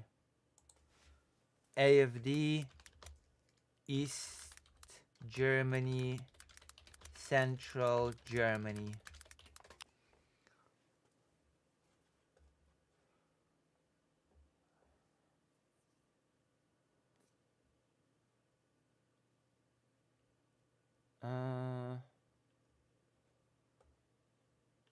Where is it?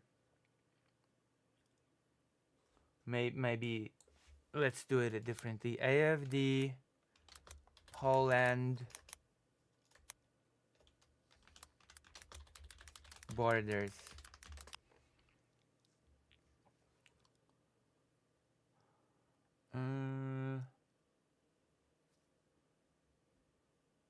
Where is it?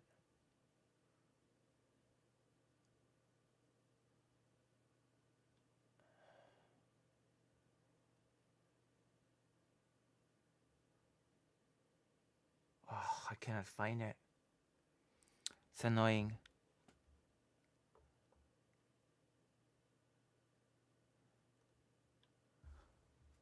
Oh, I'm going to drive now, but if you end before I get home, then I say you should raid Ray K on Twitch if they're still on Ultra Base Palestinian.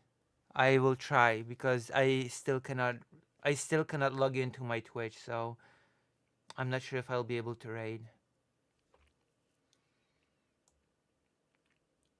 Okay, I will find it in Polish, okay?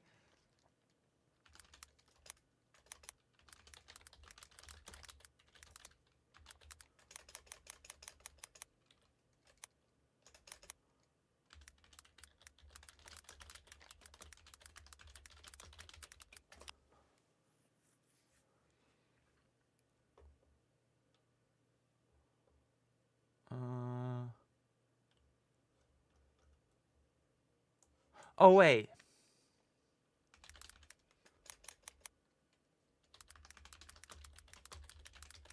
I have to find it, okay?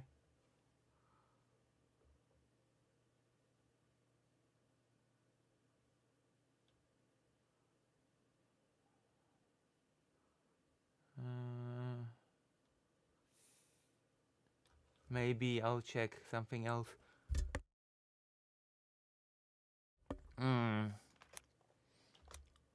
Polish city names.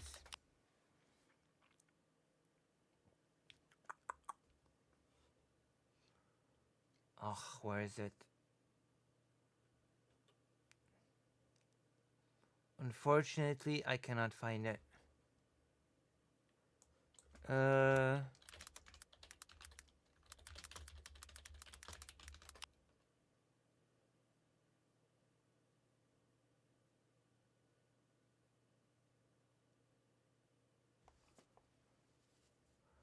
Okay, I will have to find it on my own time.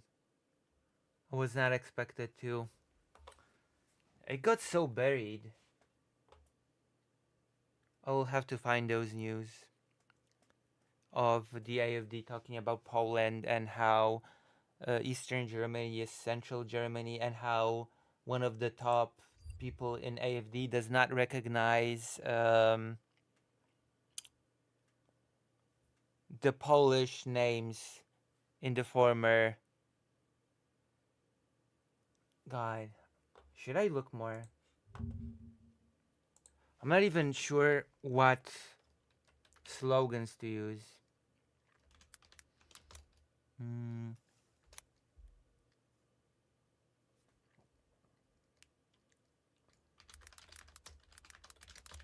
Maybe this.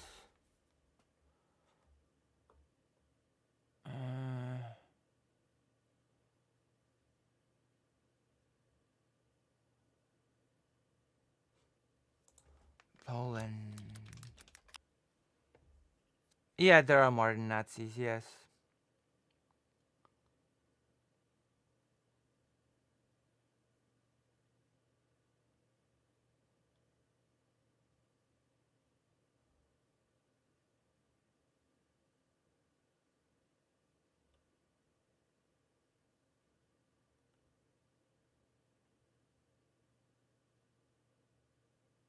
Hmm. Oh, there you go. It's on Reddit. We can trust Reddit. Reddit is our friend. A spokeswoman for the far-right Alternative for Germany said that her group was the most popular formation in central Germany. Central Germany, there you go, referring to the former East German territories. This formulation sparked controversy because it suggests that AfD politicians consider parts of Poland as German lands. There you go. The chat is so small because I'm having trouble fitting it into the window of the layout.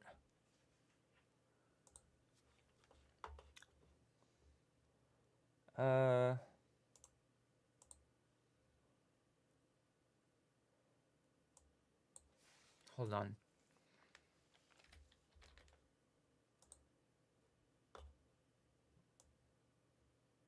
Okay, I'm gonna make it bigger. Estelle demands it, so I have to make it bigger now. Okay, I have to make it bigger. Estelle demands it. I wanna make it bigger. I swear. We have it. I make it bigger. Don't kill me, Estelle, please. Okay, I made it bigger just for you. Just for you, I make it bigger. What is it? What is it snapping like this?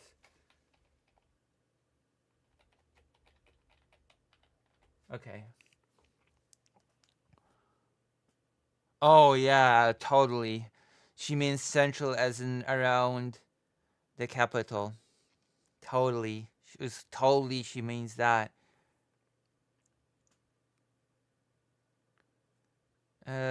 No, I have a two-step verification thing for Twitch. So I have to turn on the phone. That will give me the two-step verification as the problem.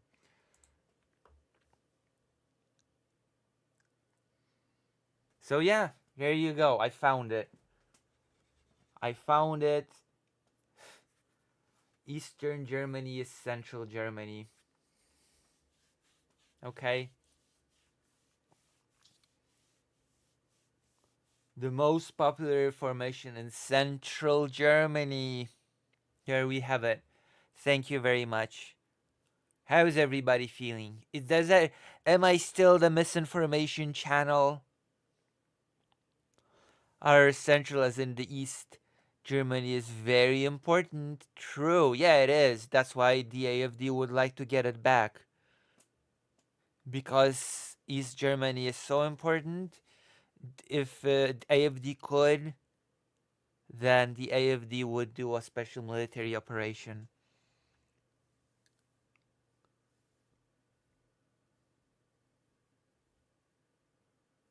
Hold on.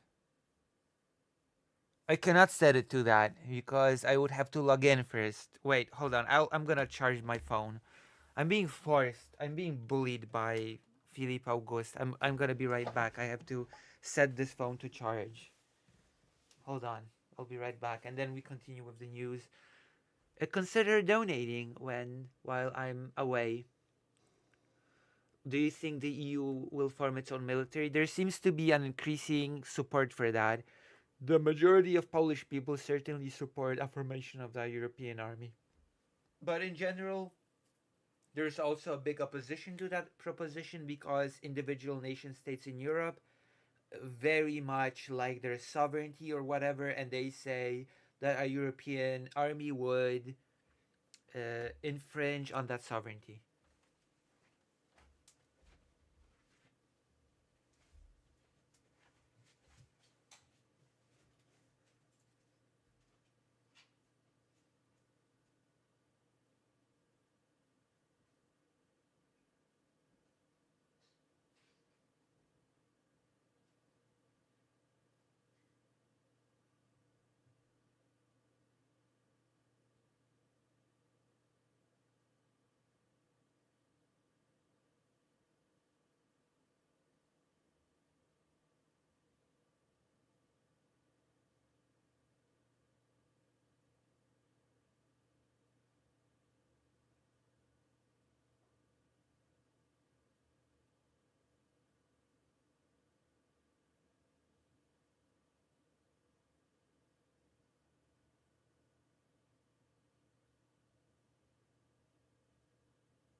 So yes, I'm back. We're gonna talk more news.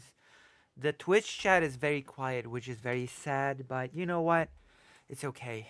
People are just getting used to me. I'm glad to be having 6 viewers on Twitch. Oh my goodness. Oh my goodness. Which means that we have 22 viewers. Wow. We will reach that 30 live consensual viewers, or consistent, whatever the term is. We're gonna reach that high.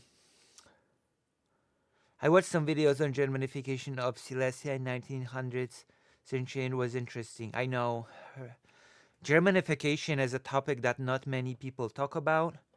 People are now, thanks to the war in Ukraine, aware of Russification because of the war in Ukraine, but nobody is still aware of the fact that Germany did its own version of that called the Germanification.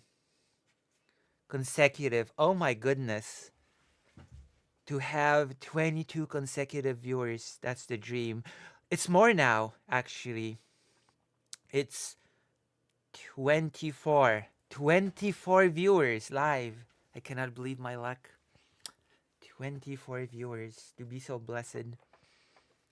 If only the Twitch chat would be more brave to chat with me, so that I could tell them how much I like them, and they could tell me how much they like me. You know? Ukraine and US terms and minerals. Trust me, I got your rate on day 1. Yeah, but I cannot change the phone. I would need to be logged in. The best I can do is to charge my phone, which is charging right now, and get the 2-step verification done. Concurrent, yes. Concurrent. Thank you. An Entropy fan. You're my biggest fan. An Entropy fan. Alright. Let's go to more news, because I can feel people getting bored and tired of me.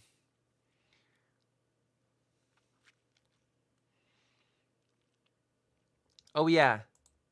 We're gonna talk about Poland for a bit, because Poland is your favorite country. I'm a Polish streamer, which means that you're here to get some Polish news from me. And queer people are branded as perverts.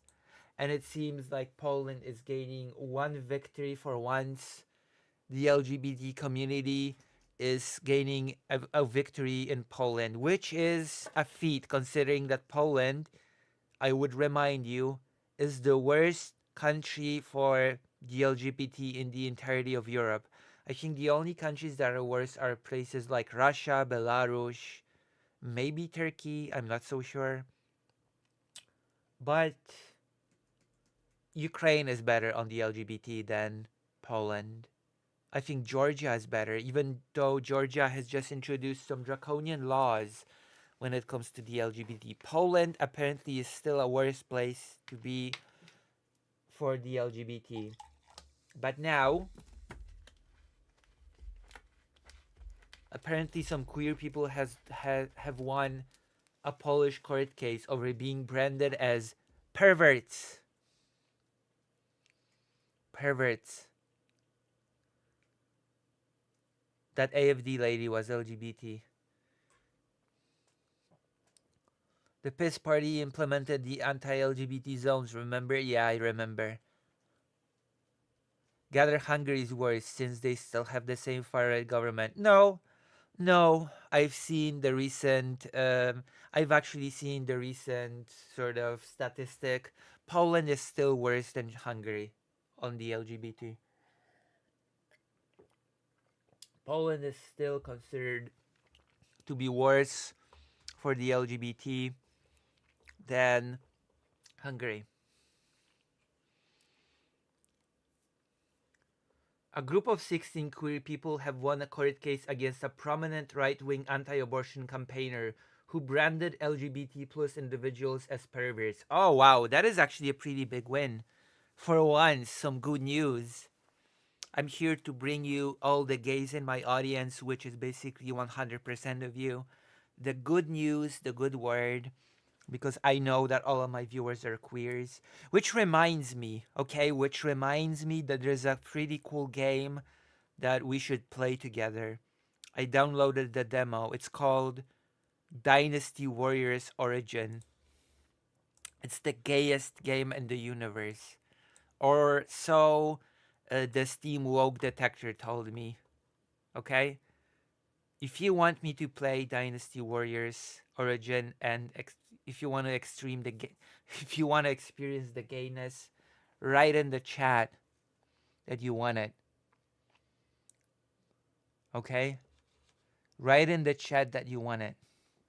And maybe I will provide it if I'm in a good mood. On Tuesday, a Warsaw District Court ruled that campaigner Kaja Godek broke the law and violated the plaintiff's personal rights. In a series of comments in 2017, Godek publicly, sometimes on live television, lambasted LGBT plus people and equated homosexuality with pedophilia, Polish news outlet Okopress reported. We really are in a different government that now queer people can go after individuals that said such things and win. You know? Don't worry, let us be free. If I play Dynasty Warriors on stream, I would choose the English dubbing so you could hear the gayness in English. Hello, Jack, don't do it. So, series of comments. There was this person in 2017 in very public settings have accused the LGBT people of being perverts, pedophiles, etc. And now the court has went after those statements, as it should be. Okay? As it should be.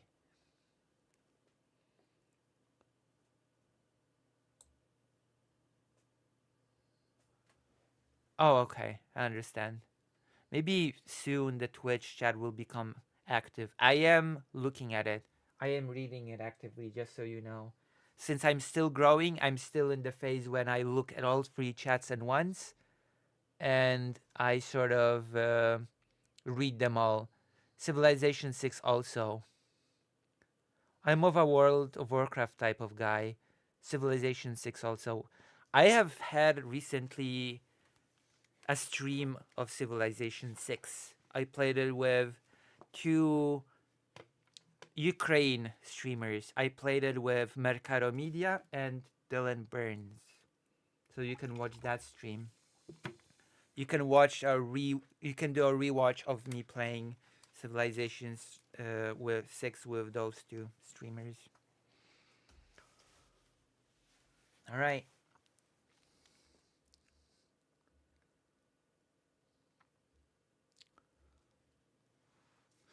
heard from some people Poland is going to be super liberal in the future while the Western Europe is having a right-wing dip. Ugh, that is so unfortunate. Civ is awesome, especially multiplayer. Yeah, I'm probably... Maybe I will play 7 on stream when they fix it a bit. When they fix Civ 7, I will get it. I cannot afford it for now anyway. All right.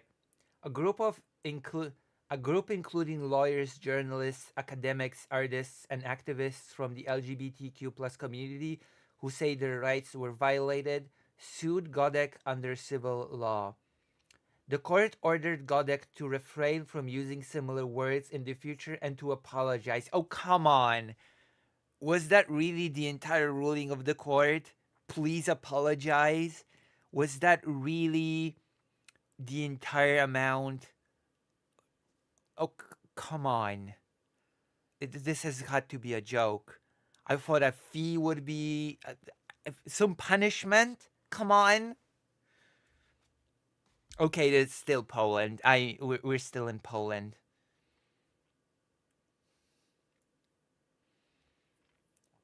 We are still in Poland after all. If the ruling of the court is refrain from using similar words and apologize. Oh my God.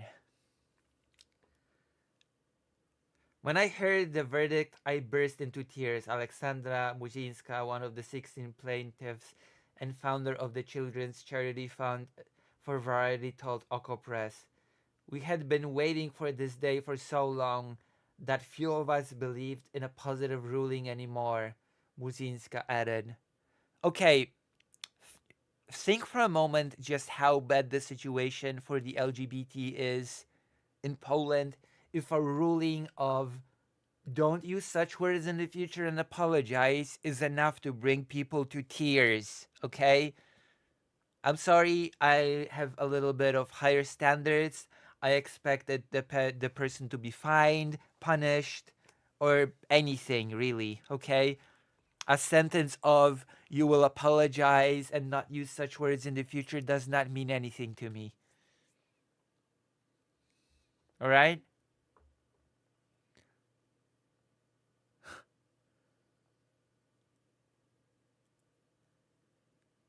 All right? Do you understand?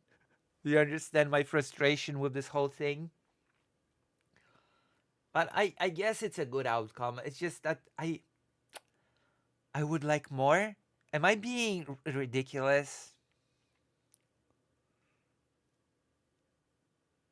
Am I being ridiculous for thinking that the verdict should have been more than just this? Witold Klaus, another one of the 16 complainants, said that the verdict was important for all people in this country, not just LGBTQ plus people. I mean, sure, it's important. I get it. It's great, but oh God, I wish there'd be more. I wish there would be at least a little bit of at least a symbolic fine to pay. The whole thing will take another 2-3 years. It's a victory but partial, said Klaus. Yes, okay. Finally saying something good. Okay, finally someone saying something reasonable for my liking. It's just a partial victory. I can accept it as a partial victory. In most European Union countries, Godek would face criminal liability for the kind of comments she made, Okopress reported. Exactly. That is why I'm so disappointed. Okay? That is exactly why I'm so disappointed. Like, apologize. Don't do this again. It's ridiculous. It's silly. Meanwhile, the Polish criminal code still does not provide for the prosecution of homophobic hate speech. However, this is expected to change under amendments to the criminal code proposed by the Justice Ministry in November. Wow, okay. Now this is good. This is actual good news. In the future, it will not just be apologize and don't do it again. No, in the future, it will come with actual consequence, which is good. I'm happy to hear that. I'm actually very, very happy to hear that hatred against the LGBT will not just be so rampantly allowed in Poland. Okay? So yeah, I'm glad things are moving forward. I'm glad things are moving in the right direction. Or maybe in the left direction. You know what I mean. Things are getting better because things are actually really, really bad for the LGBT. Okay? It's good. It's a bit of good news. Actually, I've got some more good news for you. Believe it or not, it seems like a lot of what Trump is attempting to do is not exactly legal. A lot of what Trump is attempting to do is not something that the courts agree with. So I want to go here. I have it somewhere. Oh, we're gonna talk about this, okay? In a moment. We're gonna go back to... Oh, okay. We're gonna talk about this as well. Oh my god. I'm looking for... Where is it?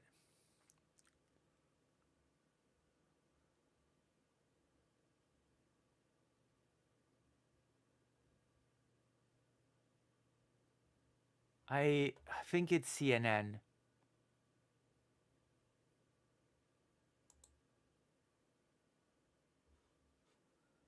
Okay.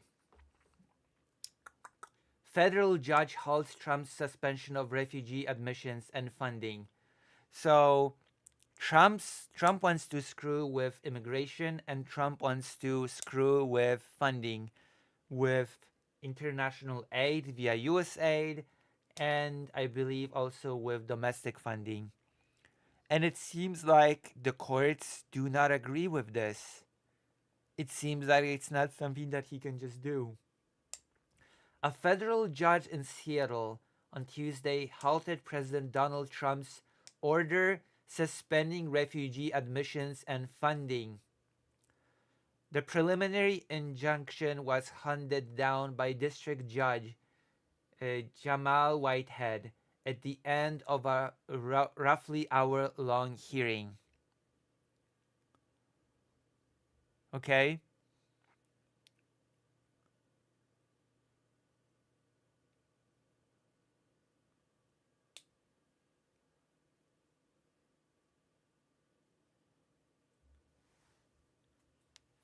The president's action, actually, speaking of did an entropy fan, the court has given Trump a deadline to unblock U.S. aid, financial aid to the world. I think we're gonna see it somewhere on this page. The president's actions amount to an effective nullification of a congressional will in establishing the nation's refugee admissions program, Whitehead said. While the president has substantial discretion to suspend refugee admissions, that authority is not limitless. So, in other words, the president cannot just do whatever he wants with refugees. He has to abide to some laws. Believe it or not, the president of the United States is not an emperor, is not a king. He cannot do just whatever he wants.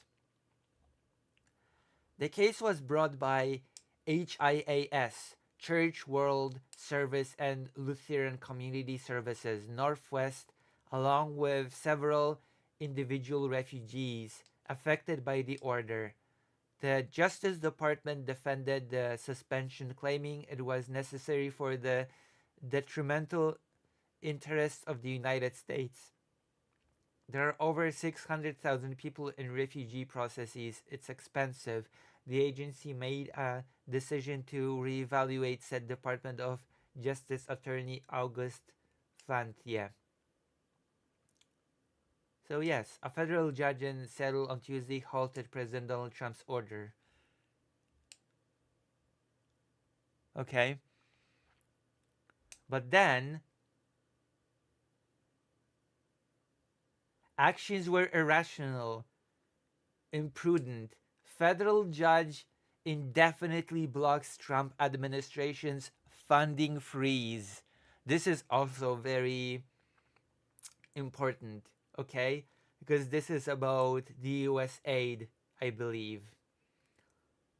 This is very interesting since people say that US aid is in past tense, but it seems like maybe not. Maybe not. A federal judge in Washington, D.C. indefinitely blocked the Trump administration from freezing federal grants and loans, criticizing the move to turn off funding days after it took power as irrational and imprudent, as she ruled they were likely unlawful. Oh my God. The Trump administration is doing unlawful things? Who would have guessed it? Who would have thought? Well, it seems like that's just the case now. That this is the world that we live in. Thank God. Thank God something is happening to push against Trump on these things. What the judge said in the ruling. In the simplest terms, the freeze was ill-conceived from the beginning. Defendants either wanted to pause up to $3 trillion in federal spending practically overnight, or they expected each federal agency to review every single one of its grants, loans, and funds for compliance in less than 24 hours. U.S. District Judge Lauren Ali Khan wrote as she issued a preliminary injunction against the administration. The breadth of that command is almost unfathomable. Unfathomable. It's crazy. Either way, defendants' actions were irrational, imprudent, and precipitated a nationwide crisis, she added. No way. Trump's administration causes a nationwide crisis? I cannot believe that. Trump is the king. Trump is the best president ever, isn't he?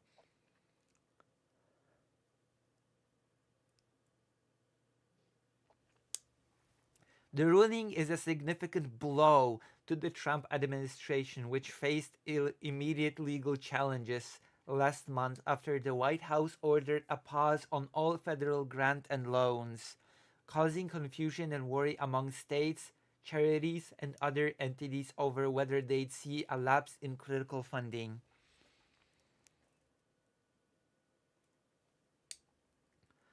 The White House rescinded the memo ordering the freeze after Ali Khan first took action last month, but the plaintiffs in the case before her and a separate case brought in Rhode Island by attorneys general from 22 states and the District of Columbia said that the administration had withdrawn it to get around the legal fallout.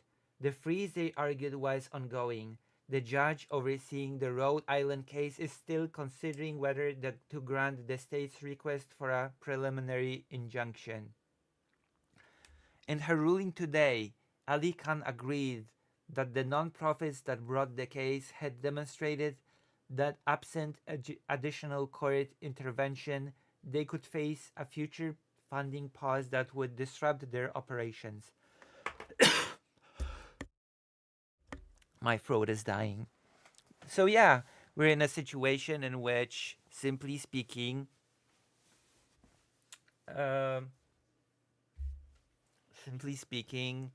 Trump is just doing something to the detriment of the country. I mean, it was pretty obvious, isn't it? The whole U.S. aid is the simplest example of Trump doing something detrimental to the U.S. And if you don't understand why, then I just don't know what to tell you.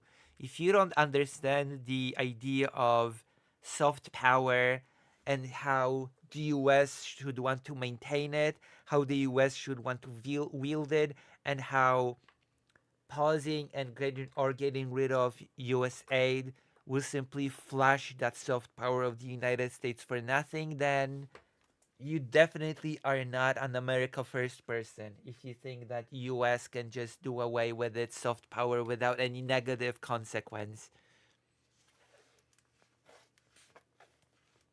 It's silly. It is silly to believe that is the case, okay? I just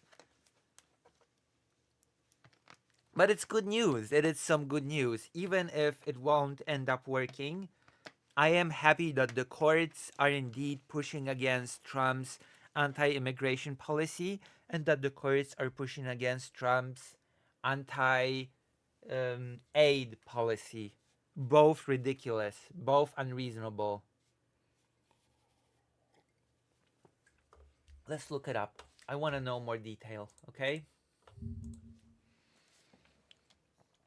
Court, Trump, deadline, US aid. Oh, there we go. 6 hours ago. Judge gives Trump administration Wednesday night. We're going to read this. We're going to look into this because this is, we keep dooming, we keep getting more and more bad news. This is actually a little bit of good news for a change. Wouldn't you say? Wouldn't you say that this is a little bit of a good development for the world and for the country? Judge gives Trump administration Wednesday night deadline to pay foreign aid funds. Judge orders payment of contractors and grant recipients. Earlier order not being complied with, court hears. Trump paused all foreign aid for 90 days, which is ridiculous. And Ukraine is also, just so you know, suffering because of it. A lot of countries are suffering. War-torn Ukraine is among them. Among the countries that are suffering because of this Trump wild, random move of getting rid of all soft power. A federal judge in Washington on Tuesday ordered the Trump administration to pay foreign aid funds to contractors and grant recipients by 11:59 p.m. on Wednesday night, saying there was no sign that it had taken any steps to comply with his earlier order that the administration's freeze on the funds be lifted. So it seems like the freeze was not really completely legal. U.S. District Judge Amir Ali's later order came in a telephone hearing in a lawsuit brought by organizations that contract with and receive aid from the U.S. Agency for International Development and the State Department. It applies to work done before February 13th, when the judge issued his earlier temporary restraining order. Despite that order, the organizations, which include International Development Company, DAI Global, and Refugee Assistance Organizations, HIAS, say they have not been paid. Ali on Tuesday pressed a lawyer for the government, Indranil Sur, on whether the administration had taken any steps to comply with the order. Sur was not able to point to any. So there has been a court order. Trump has been ordered to unfreeze the funds. He has not done so. He has now been given a deadline, and the deadline is Tuesday, right before midnight.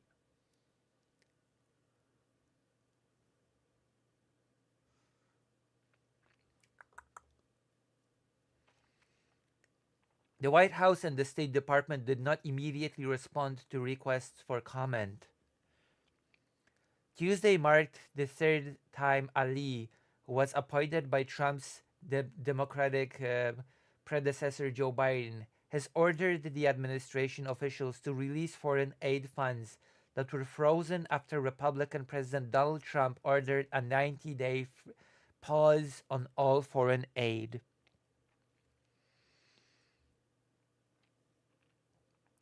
That order and ensuing stop work orders halting US aid operations around the world have jeopardized the delivery of life-saving food and medical aid, throwing global humanitarian relief efforts into chaos. Several plaintiffs, and yes, this policy of Trump will get people killed. A lot of organizations will straight up cease to exist. A lot of people died of starvation. And for example, in Ukraine, and I have already mentioned this on stream before, there are organizations that depend on US aid, and their main job is documenting and gathering evidence for Russian war crimes. And if they don't receive that funding, they cannot do that. They cannot gather that evidence for war crimes. Thank you, Greater Rain. And of course, considering how pro-Russia the US has been lately, it comes to no surprise that the US would also, under Trump, try to undercut organizations that, well, try to investigate Russian war crimes. That would make sense, wouldn't it?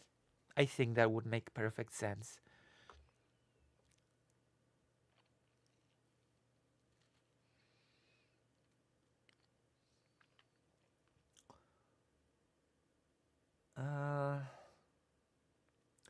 Several plaintiffs have said they will have to shut down completely if they are not paid soon.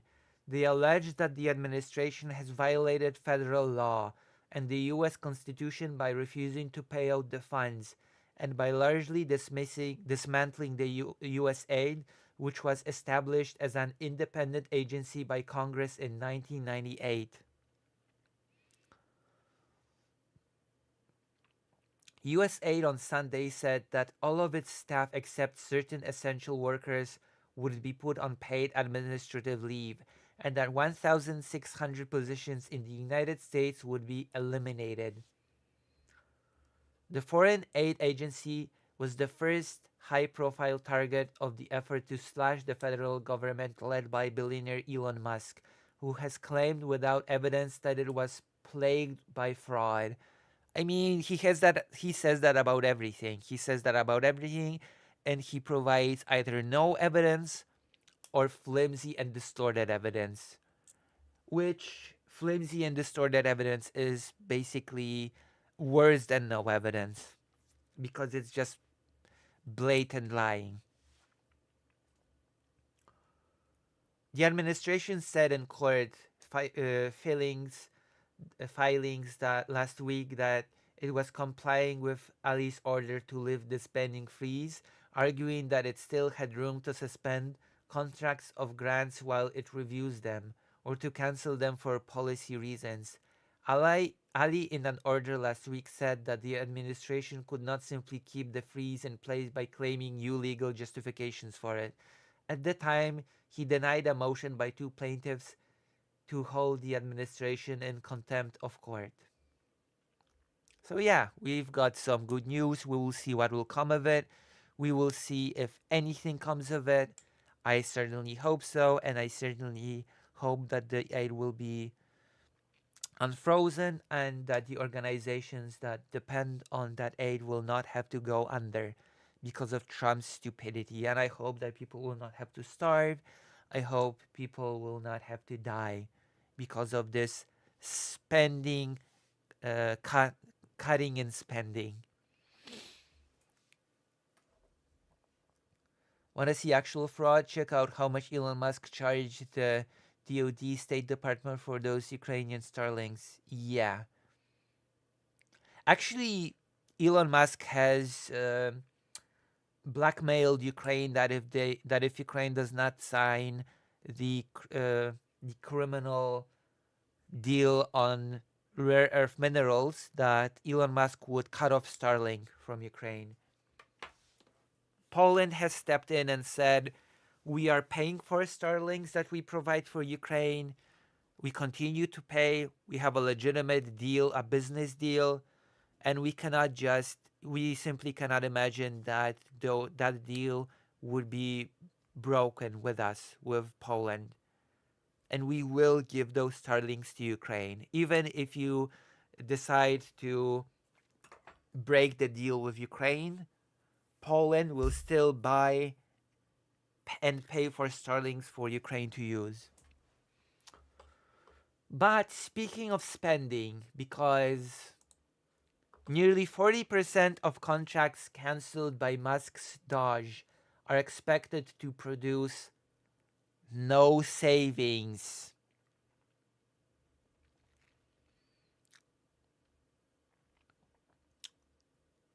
So yeah,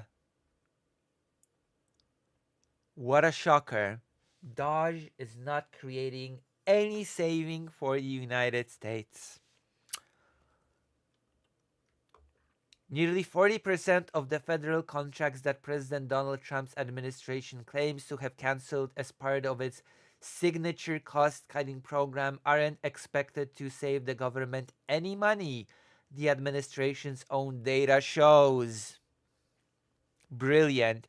We're destroying these things in order to save some money, but it seems that according to our own data, we will save zero money.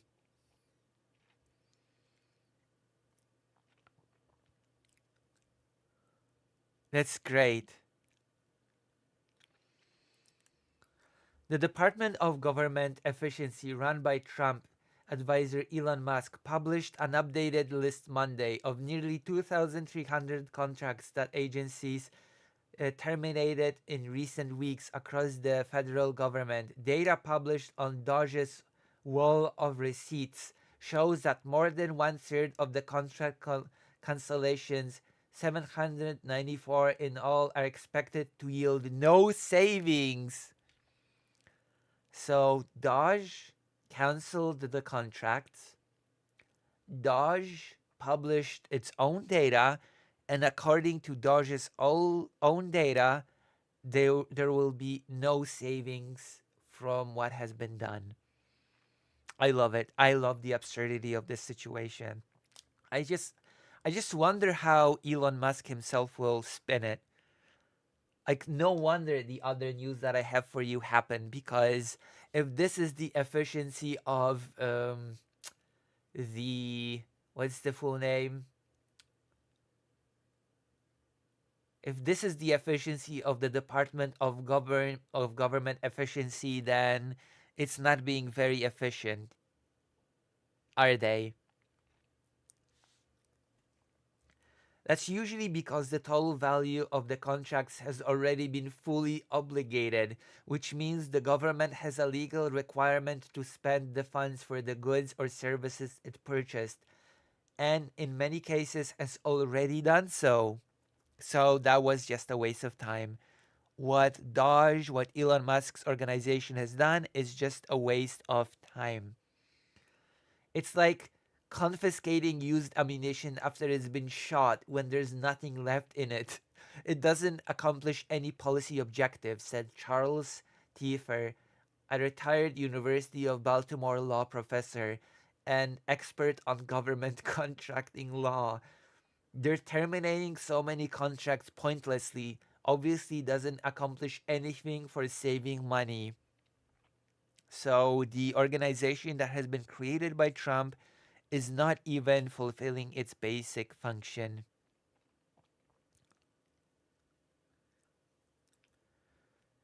An administration official said it made sense to cancel contracts that are seen as potential dead weight, even if the moves do not yield any savings. The official was not authorized to discuss the matter publicly and spoke on the condition of anonymity. The Trump administration says it's targeting fraud, waste, and abuse in the government. Doge said Monday that its cost-cutting efforts have saved an estimated $65 billion, including canceling leases and grants, cutting employees, and selling assets. That figure has not been independently verified, so we cannot trust it. In other words, we cannot trust anything said here. In other words, America first is when you make a whole bunch of people jobless, by the way. Some of the canceled contracts were for research studies that have been awarded training that has taken place, software that has been purchased, and interns who have come and gone. Dozens of them were for already paid subscriptions to the Associated Press, political, and other media services that the Republican administration said it would discontinue. This is ridiculous. Other cancelled contracts were to purchase a wide range of goods and services. The Department of Housing and Urban Development awarded a contract in September to purchase and install office furniture at various branches. While the contract does not expire until later this year, federal records show that the agency had already agreed to spend the maximum $567,809 with a furniture company.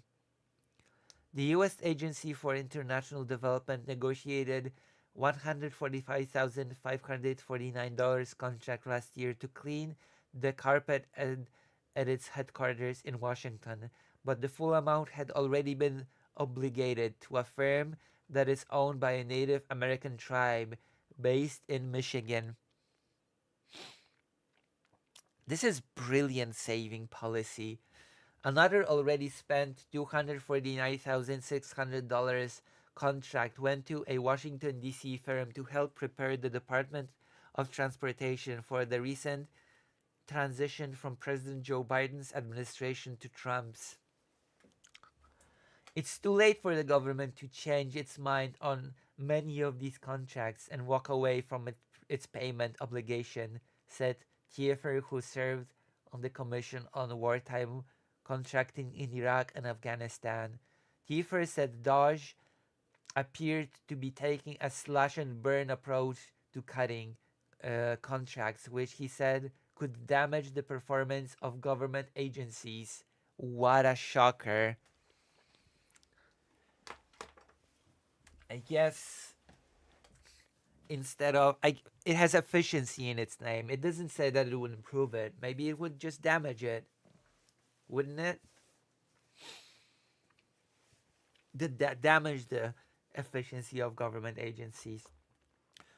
He said savings could be made instead by working with agency contracting officers and inspectors general to find efficiencies, an approach the administration has not taken. Of course it has not.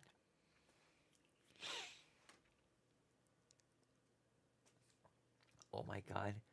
DOJ says the overall contract cancellations are expected to save $9.6 billion, an amount that has been questioned as inflated by independent experts. Uh-oh. Some of the canceled contracts were intended to modernize and improve the way government works, which would seem to be at odds with DOJ's cost-cutting mission.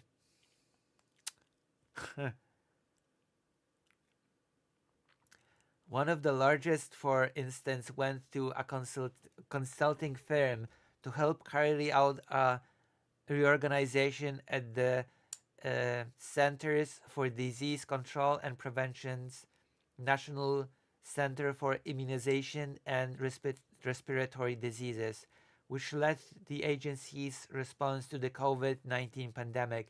The maximum of $13.6 million had already been obliged to Deloitte Consulting LLP for help with the restructuring, which included closing several research offices. DOJ's data update came the same day the Associated Press appeared in court as part of its lawsuit against 3 White House officials as it seeks to restore the AP's access to presidential events.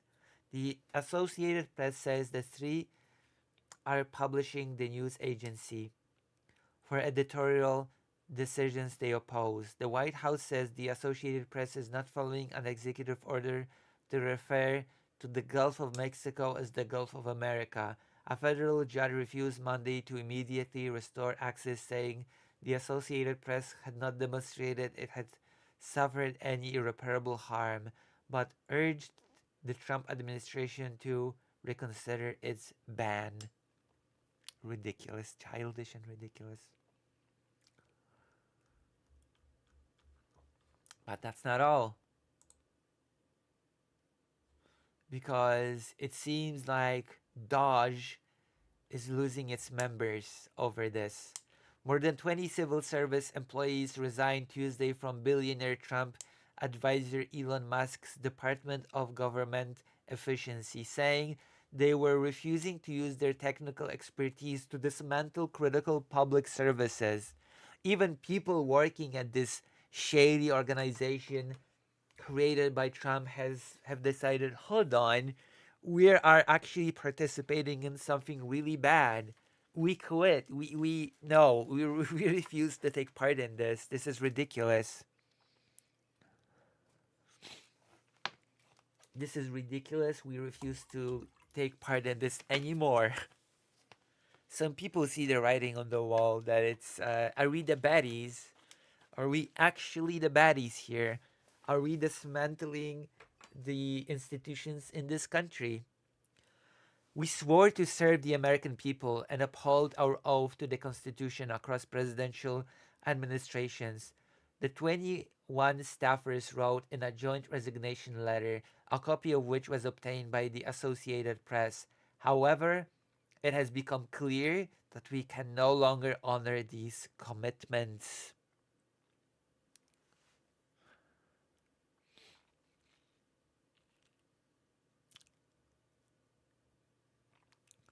The employees also warned that many of those enlisted by Musk to help him slash the size of the federal government under President Donald Trump's administration were political ideologues who did not have the necessary skills or experience for the task ahead of them. I mean, wasn't one of Dodge some 19-year-old Nazi or something?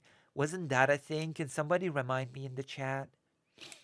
I'm pretty sure there was some Nazi-like figure in Dodge. But I might be wrong. Maybe I'm incorrect. So correct me if I'm incorrect. The mass resignation of engineers, data scientists, designers, and product managers is a temporary setback for Musk and the Republican president tech-driven purge of the federal workforce. It comes amid a flurry of court challenges that have sought to stop, or unwind their efforts to fire or coerce thousands of government workers out of jobs. So to destabilize the entire government and to, let's be honest, consolidate power. This is all about consolidating power. Nothing else. Nothing else. All right. We've done this. We still have some news, I think. This is, as you can see, we are indeed living in very interesting times. I'm really hoping for the Twitch chat to become more active at some point, but I'm gonna go to the toilet again real quick because I drink so many fluids that I need the toilet frequently. And then I'm going to go back. I'm going to come back and I'm going to talk with you some more. I'm going to log into Twitch to be able to raid anybody. I hope that at this point the phone has at least charged a bit. And I'm going to see you very, very soon indeed. Very soon indeed.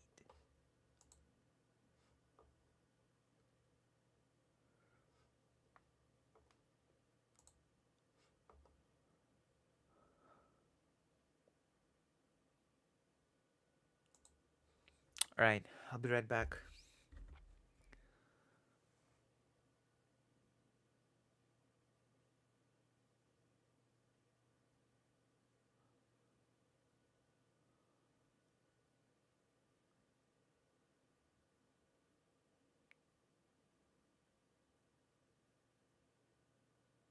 All right, I'll be right back. God be praised. Hallelujah. America is a fascist state. I'll be right back.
Okay, the phone has charged somewhat.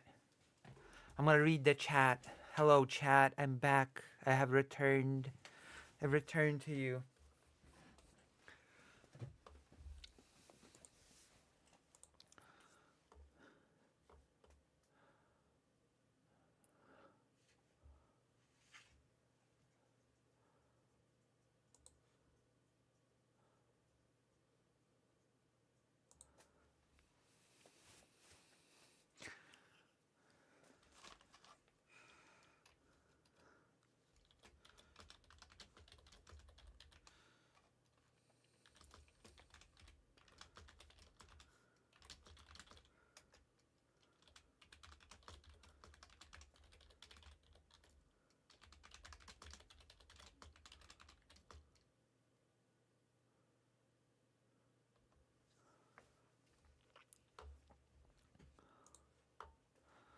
Hi, Goosey. Hello, Lefty McLefterson. Hello. There's a really nice turn up today. Hi.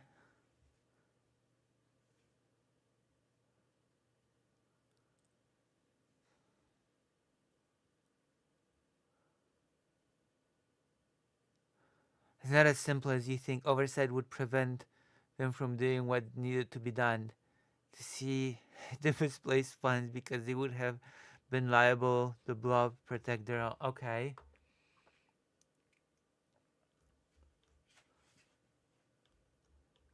So far 40% of the closed deals will yield no savings and people are quitting Dodge, so it's not working out super well. So far Dodge is not working out as well as people had hoped. It's sort of a disappointment to many. So I'm gonna do the login real quick and it's gonna be great. Okay? It's gonna be amazing. It's gonna be amazing. It's gonna be great. It's gonna be my favorite thing.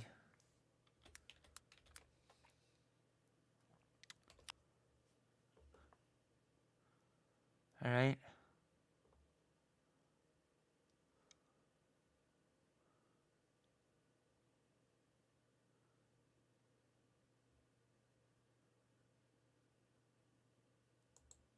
Okay, I'm gonna look for this again.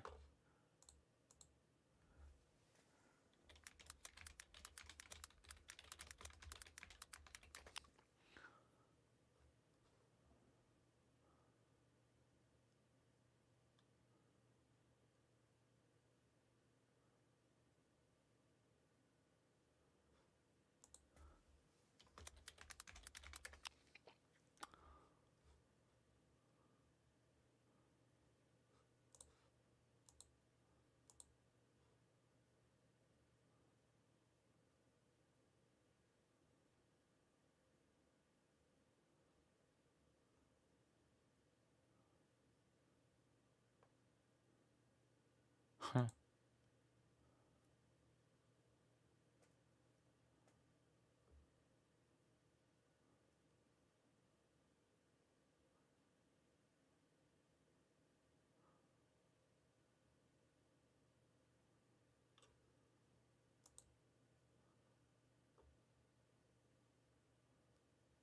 Oh my god, Vance is such a scumbag. JD Vance is the biggest scumbag on earth, I swear to god. Okay, let's see. Let me see. Oh yeah, I'm gonna do the logging thing real quick, okay? Don't go anywhere. Don't go anywhere. I'm just doing a thing real quick and then we'll continue just as it has been foretold in the scribbles. But in the meantime, I am watching all free chats. I am reading all free chats. I'm happy to answer any and all questions from any of you. I can see that the YouTube chat is being very active in a debate, right versus left.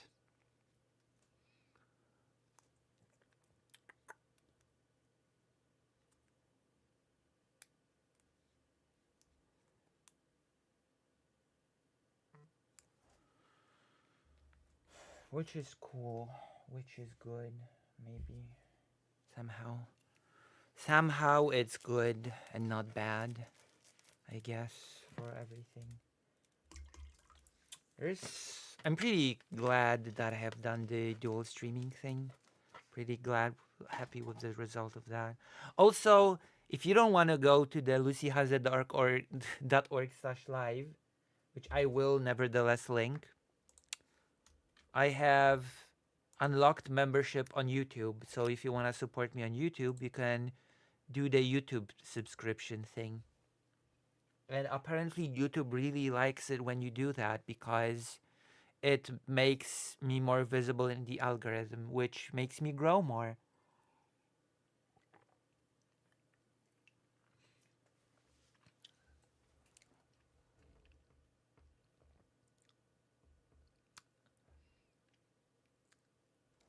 I guess. But you know what? I'm just gonna say that it's the discussion on the playing field of ideas. It's the discussion of the playing field of ideas. And you cannot stop me.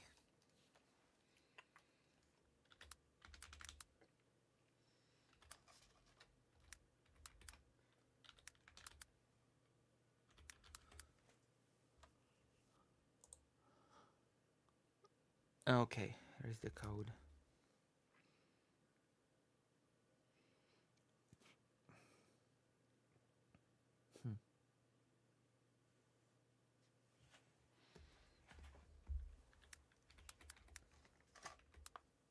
I've gotten the code. I'm logged in. I'm logged into Twitch now as myself. Which means that I can now. Oh, Boy Meets Mini. Alright, let's see.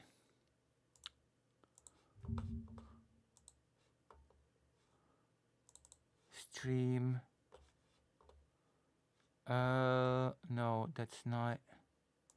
It's not what I wanted. I want to go to Creator Dashboard. Alright. Where's the raid option? No.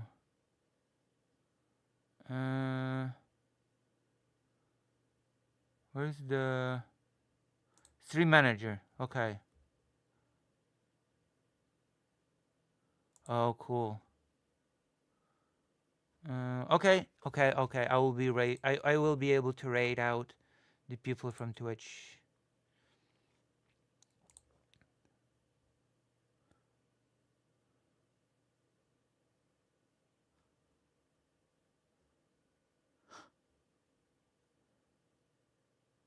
Wow.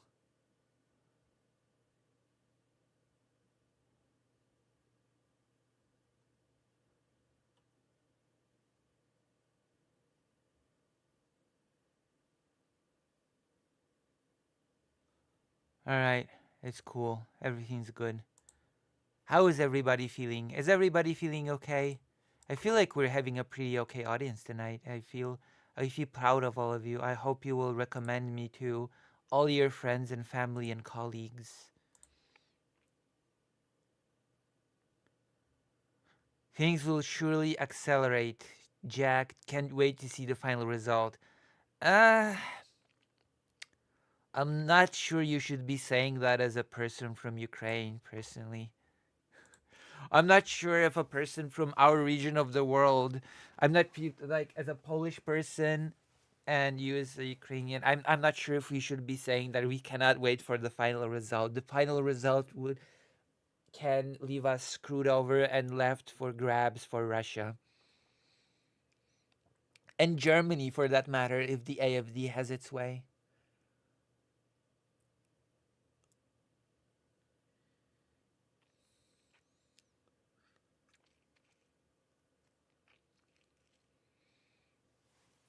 So yes.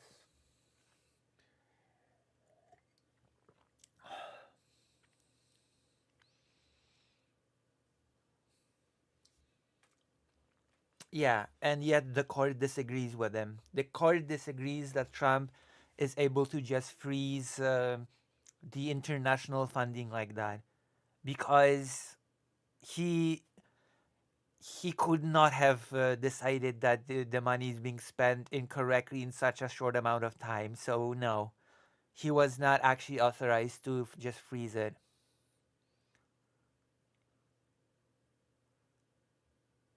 All right, the court has deemed so.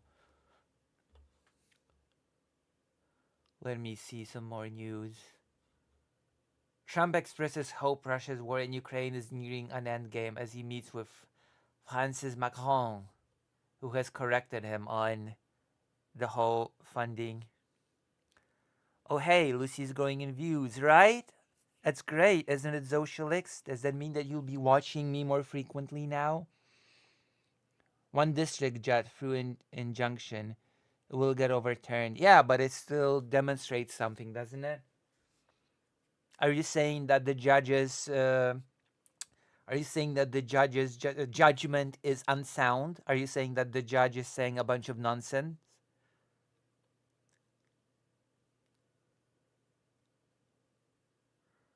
Jack expertly dodges questions. I mean, I cannot blame Jack for dodging questions. I dodge questions on the regular as well. I'm a professional question dodger. Lucy, in Project 2025, they wrote that president can just ignore the courts. Oh, okay, sorry.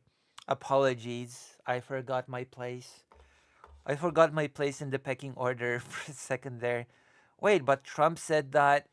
I believe that Trump said that um, that he had nothing to do with Project 2025 and that he would not endorse it and that it would not happen.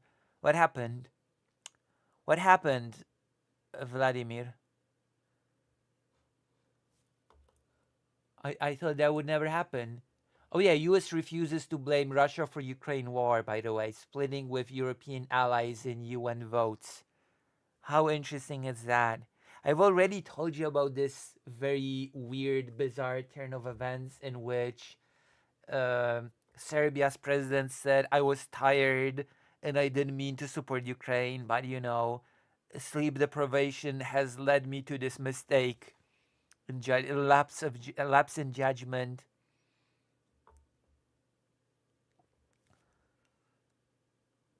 In a dramatic shift in transatlantic relations under President Donald Trump, the United States split with its European allies by refusing to blame Russia for its invasion of Ukraine and votes on 3 UN resolutions Monday seeking an end to the 3-year war. Imagine if countries decided to refuse to blame Nazi Germany for the attack on Poland. Because I'm sorry, as much as people complain about World War II comparisons, I actually full-heartedly believe that what Russia did to Ukraine is the equivalent of what Nazi Germany did to Poland. This sort of invasion. There is no justification. There is no saying that it's complicated. There is simply no excuse for Russia. There's no excuse for not branding Russia as the aggressor and for not blaming it for this invasion. And by refusing to do so, the United States of America clearly is showing its allegiance with Russia, in my mind. Refusing to do this much in the UN is basically saying openly, I'm an ally of Russia.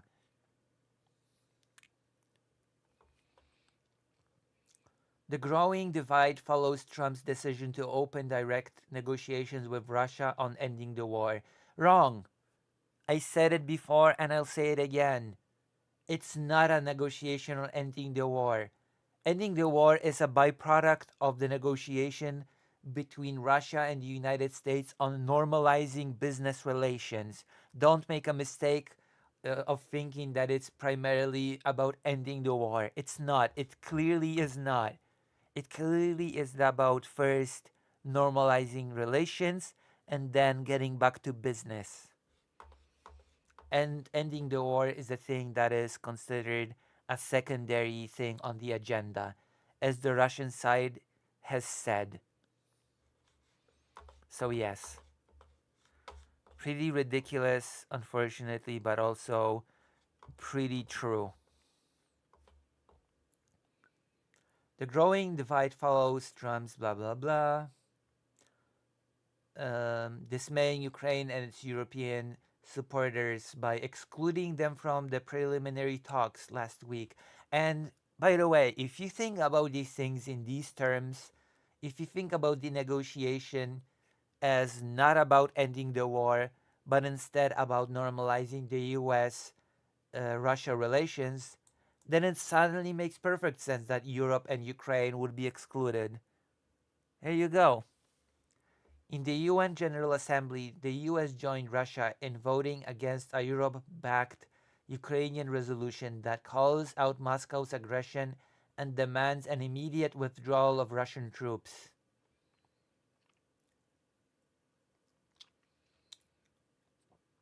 The US then abstained from voting on its own competing resolution after Europeans, led by France, succeeded in amending it to make clear Russia was the aggressor. The voting was taking place on the third anniversary of Russia's invasion, and as Trump was hosting French President Emmanuel Macron in Washington. It was a major setback for the Trump administration and the 193rd member world body, whose resolutions are not legally binding but are seen as a barometer of world opinion. And in this case, it's a barometer of alliances. And it's really sad and disappointing to see the US openly saying, we are allying with Russia on this. Russia is not the aggressor. Russia did nothing wrong. Okay? The US then pushed for a vote on its original draft in the more powerful UN Security Council, where resolutions are legally binding, and it has veto power along with Russia, China, Britain, and France. The vote in the 50-member council was 10-0, with 5 European countries abstaining: Britain, France, Denmark, Greece, and Slovenia. The dueling resolutions are also reflect the tensions that have emerged between the US and Ukraine. In escalating rhetoric, Trump has called Ukrainian President Volodymyr Zelensky a dictator. And let's make it clear for a bit. He has called him a dictator because he refused to sign the horrible minerals deal. That is the only reason why he called him a dictator. Before Zelensky refused to sign it, Zelensky was a perfectly legitimate president. But once Zelensky started defending his country, once Zelensky said he will not sign a deal that the next 10 generations of Ukrainians will have to pay for, suddenly Zelensky became this horrible dictator.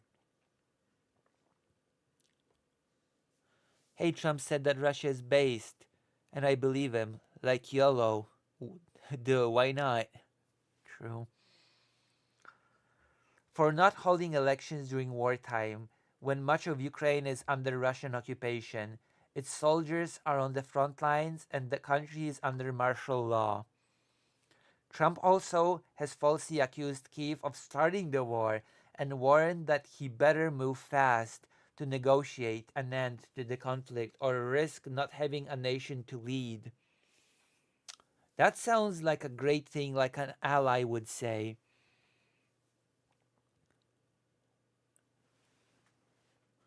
It feels like something like that an ally would say, doesn't it?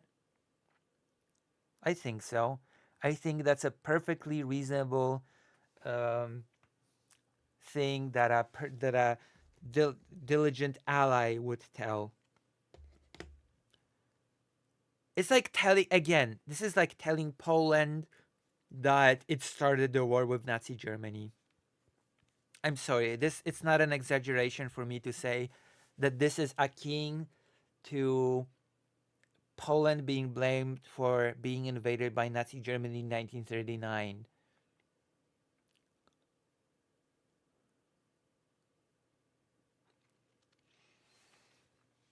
Okay?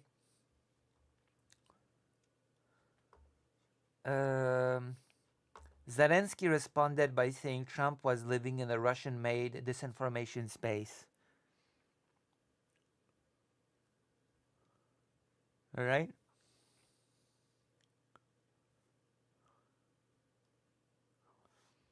In a whirlwind of diplomacy, Trump's meeting with Macron will be followed by a visit on Thursday from British Prime Minister Keir Starmer.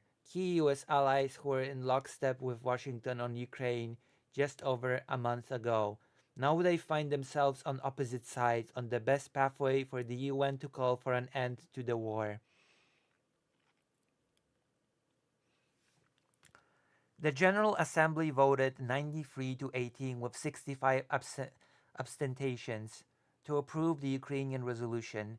The result showed some diminished support for Ukraine because previous assembly votes saw more than 140 nations condemn Russia's aggression and demand an immediate withdrawal. The assembly then turned to the US drafted resolution which acknowledges the tragic loss of life throughout the Russia-Ukraine conflict and implores a swift end to the conflict and further urges a lasting peace between Ukraine and Russia, but never mentions Moscow's aggression. This is shitty. This is very shitty. In a surprise move, France proposed 3 amendments, which add that the conflict was the result of a full-scale invasion of Ukraine by the Russian Federation. Good on France. The amendments reaffirm the Assembly's commitment to Ukraine's sovereignty, independence, unity, and territorial integrity, and call for a peace that respects the UN Charter. Thank you, France, for once, for growing some balls, for growing some integrity. Russia proposed an amendment calling for root causes of the conflict to be addressed. What root causes? Ukraine wanting to be independent? If you're gonna be talking about NATO, I'm gonna laugh, considering that that was never on the table. That was never going to happen. So, what are the root causes of the conflict according to Russia?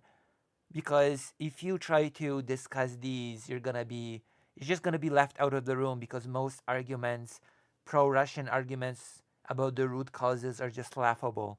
NATO, non-existent.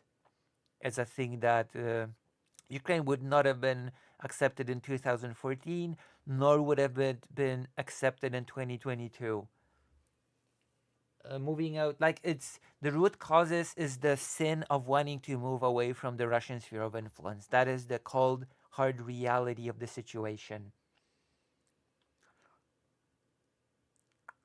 All the amendments were approved and the resolution passed 93 to 8 with 73 abstentions, with Ukraine voting yes, the US abstaining and Russia voting no. Both assembly resolutions were supported by US allies in Asia, including Japan, South Korea, Australia, and New Zealand, its neighbors Canada and Mexico, and European countries with the exception of Hungary. Of course. Ukrainian Deputy Foreign Minister Mariana Betsa said her country is exercising its inherent right to self-defense following Russia's invasion, which violates the UN Charter's requirement that countries respect the sovereignty and territorial integrity of other nations, which Russia just doesn't care about, and increasingly the US does not care about either, to be quite frank with you. The US does not care about international law. The US sincerely does not care about the UN Charter, and it especially does not care about Ukraine or its territorial sovereignty. Also, no. Thank you, Jack, don't do it. You're spreading Russian misinformation. Zelensky was attacking Christians as well. No, he was not. I'm sorry you're spreading Russian. If anyone was attacking Christians, it's Russia. I'm sorry, but suspending the Orthodox Church that is in line with the Kremlin is not attacking Christians. Please don't speak on things that you have no idea about, okay? Please at least stop being a Russian puppet in my chat.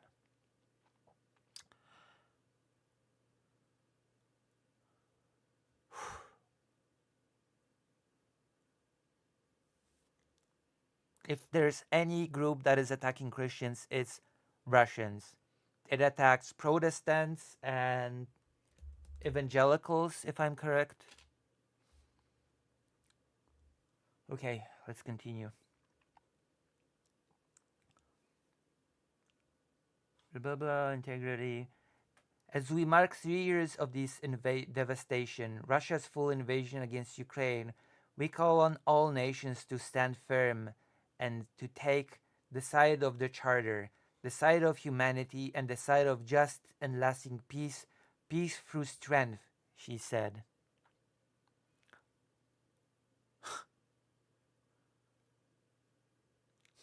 That's right, Zelensky's sucking the blood of Christian children. Like, what else would MAGA crowd would chant?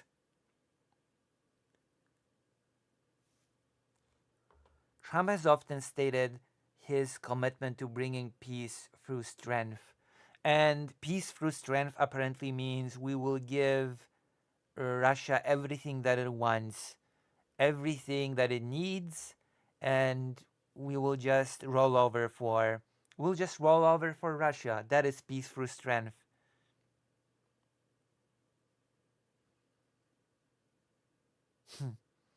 No, Jack don't do it as an actual living person.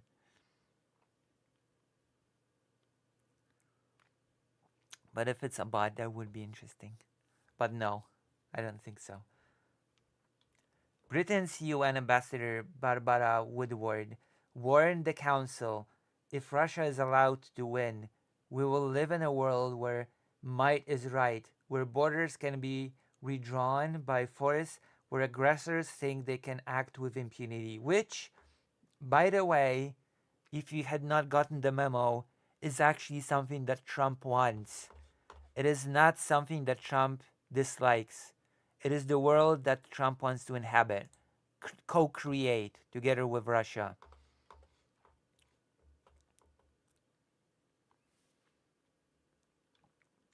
Denmark's Lotte Machon, a deputy foreign minister, stressed that in peace negotiations, nothing about Ukraine without Ukraine, nothing about European security without Europe. U.S. Deputy Ambassador Dorothy Shea, meanwhile, said multiple previous UN resolutions condemning Russia and demanding the withdrawal of Russian troops have failed to stop the war, which has now dragged on for far too long and at far too terrible a cost to the people in Ukraine and Russia and beyond. I will say this. The truth is that many people, when they talk about peace, they want to not be told about the fighting in the news anymore. They don't really care about how the peace will look like. The United States cabinet certainly does not care about that. People don't care about the suffering that people will go through under occupation. If this kind of peace will go through where Russia will get the territory that it has of Ukraine, nobody cares about the displacement. Nobody will care about the refugee crisis that it'll create. Nobody will care about the Russified, tortured, and killed people in the occupied territories. Nobody will care about the kidnapped children that will probably not return home.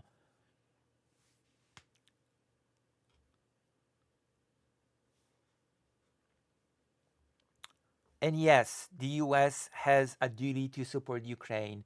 The Budapest Memorandum is a legitimate obligation that the US is supposed to follow.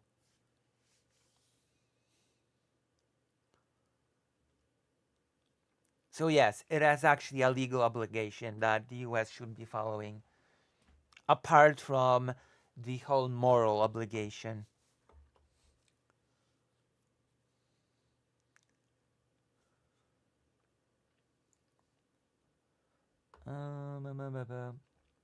What we need is a resolution marking the commitment from all UN member states to bring a durable end to the war, Shea said before the vote.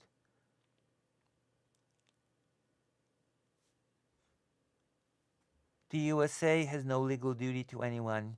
Is there an international superforce to make us? Jack Dunduit says. Well then, I guess the US will just flush all of its international credibility down the toilet. so it will not make much deals. It will not be making many deals. It is flushing its soft power down the toilet. It is flushing its economy down the toilet. And I'm just gonna say good luck. Good luck. If you think that is the attitude that the US should take, that no treaties, no international agreements matter because who will force the US to keep them, then good luck. Good luck in keeping or maintaining US presence as a power in the world. Good luck. If you think that is the way an America First thing citizen should be conducting themselves, then I mean, good luck. The U.S., I guess, will just lose its place in on the world stage. And yes, I will say this: the U.S. does not care about international law. Trump openly mocks international law.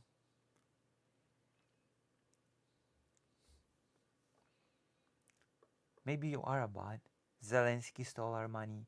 I'm not gonna dignify this with a response. In the Security Council, Russia used its veto to prevent European amendments to the US resolution, which is legally binding, but essentially toothless. It only operative paragraph implores a swift end to the conflict and further urges a lasting peace between Ukraine and Russia.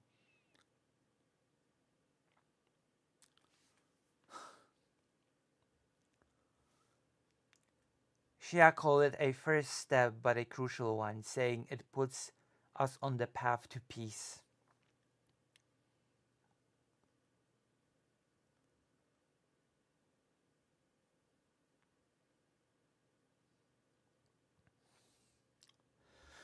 The General Assembly has become the most important UN body on Ukraine because the Security Council has been paralyzed by Russia's veto power.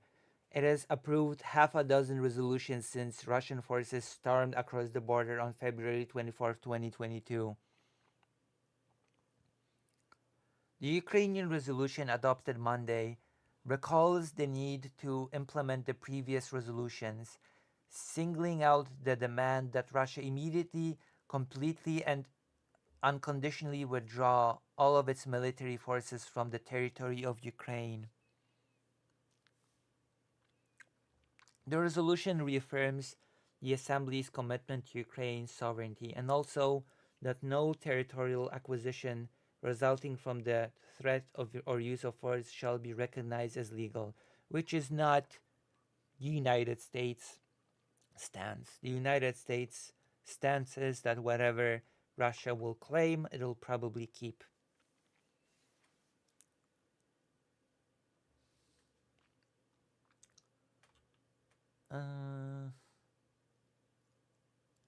It calls for a de-escalation an early cessation of hostilities and a peaceful resolution of the war against Ukraine, and it reiterates the urgent need to end the war this year. So that's it.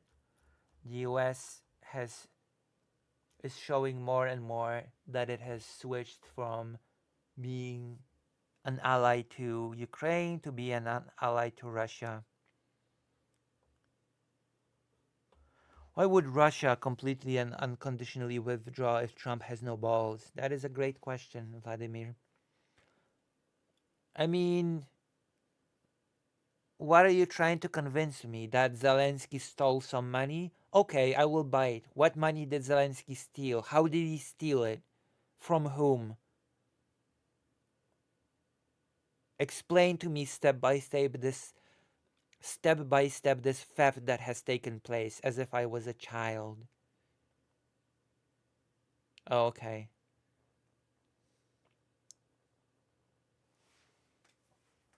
That explains a lot. That explains a lot.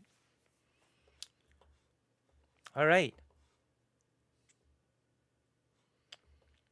Alrighty then.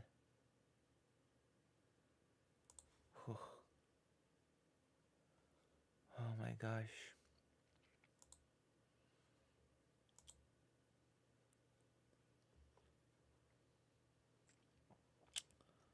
I guess we are.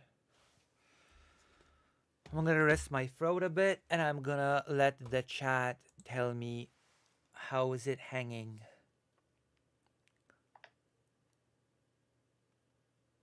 He is on video saying he cannot account for it. No, he did not say that. If you think he said that, then you're having reading slash listening comprehension problems. If you think that Zelensky is on video saying he cannot account for it, he did not say that.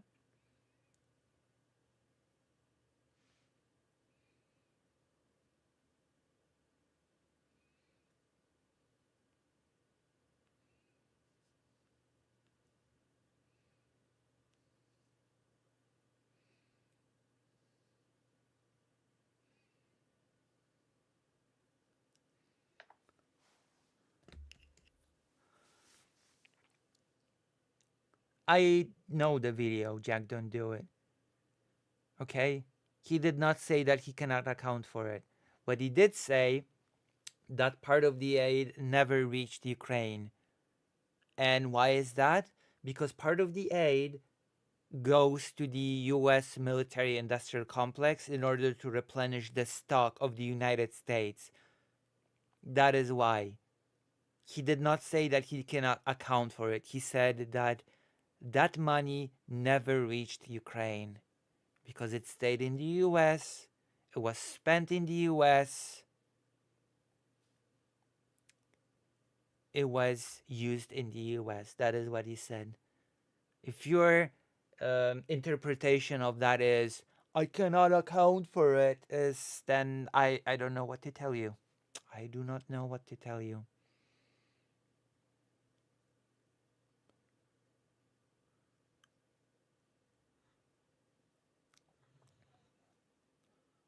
I see that there is a dire problem with reading and hearing comprehension.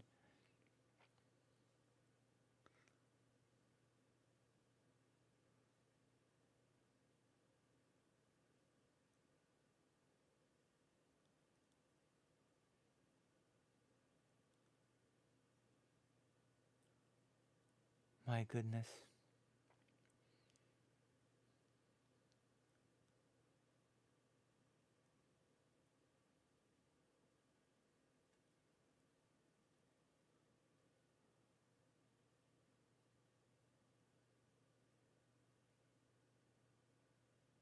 If it is an AI generated video, it's bad media analysis. It's bad media analysis.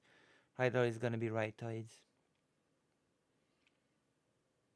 But on the US books, it said it was sent there. Prove it.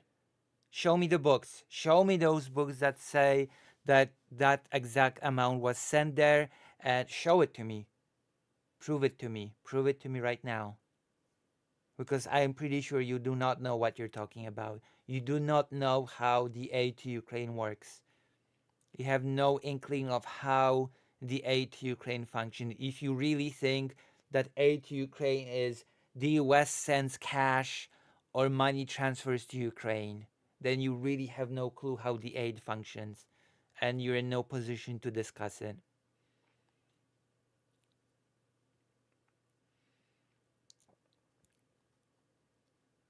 Most of the aid is sent in equipment, not in money. That is what is said. I do not have the books. Oh, that is what is said by whom? Elon Musk? Donald Trump?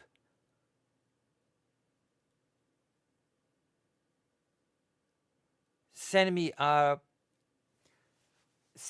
some sort of cite me a source. Send me a reliable source saying this.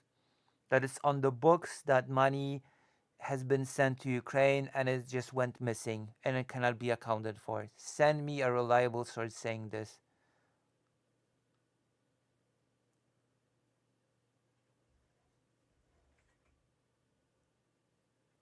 Oh, that's what I thought. That's what I thought. Unfortunate as it is highly unfortunate. highly unfortunate.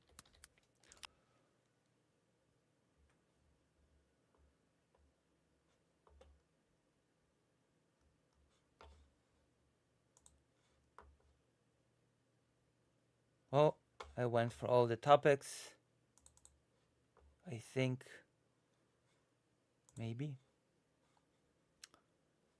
Well, hold on. I have so many chats tonight. My goodness.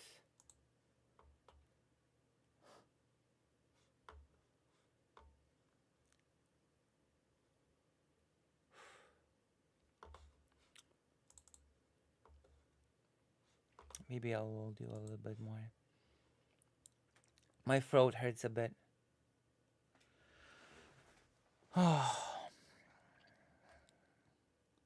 Yeah, Trump is the great patriot.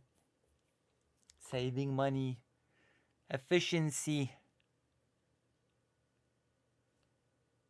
Efficiency.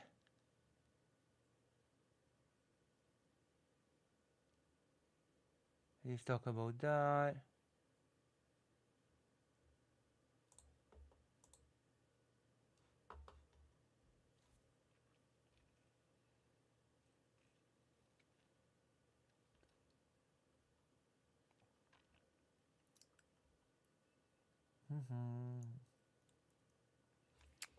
I must look it up. I must look up the whole thing.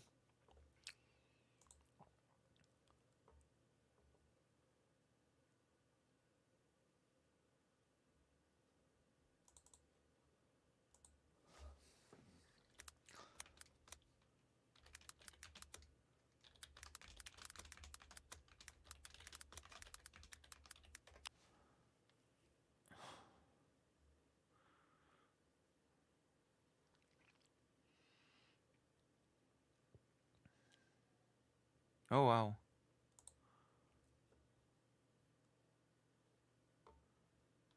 Interesting. I just enjoyed the discourse. Lefty could care less if I'm right or wrong, just offering my perspective. Yeah, but okay, I'm gonna give you advice. I'm gonna give you free advice, okay? If you're gonna offer a perspective, at least don't make up arguments as you go, okay? At least inform yourself on the topic before giving your perspective on it. At least get some facts straight. At least learn about the thing that you're discussing before offering your perspective. I will gladly hear your perspective if I will know that your perspective is rooted in facts and not in fiction.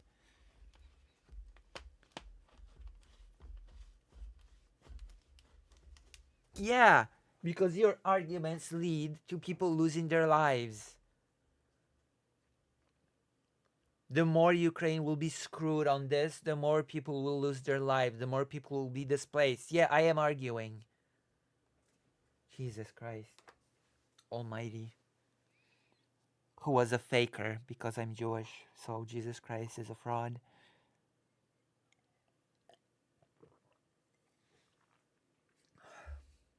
I never called you a bot, so there you go. I won this argument.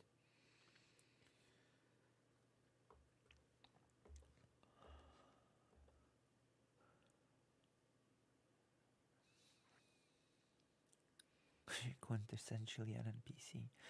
Alrighty, I think I'm ready to finish for tonight. So I'm gonna raid some cool people, and I'm gonna see you all tomorrow. How's that? Is everybody happy with tonight's stream? I hope to see you tomorrow. I hope to see more people tomorrow. Raid channel. Who is here? I'm gonna raid. What do you call it? Boy Meets Meanie. Where's Boy Meets Meanie on Twitch? There you go. I'm gonna raid him here. Boom. Start raid. So okay, so I raided him on Twitch. I'm gonna raid him on YouTube as well. This is gonna be so awesome.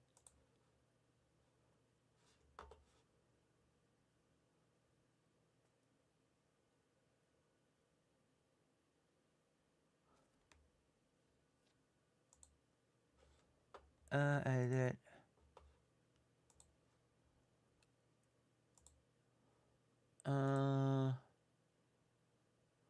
Wait, who did you say you wanted me to? Who did you say you wanted me to raid? Philippe Auguste?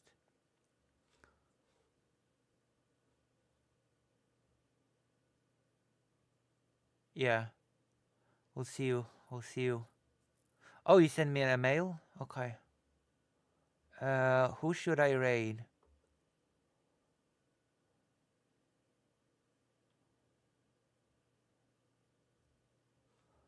I think Philippe Auguste told me to raid somebody, but I forgot who it was.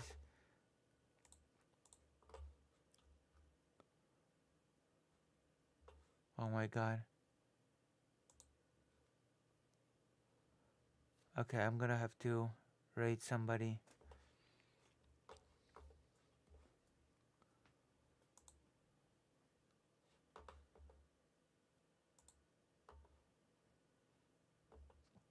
Alright, I'm gonna raid on YouTube. But whom? Whom are we raiding?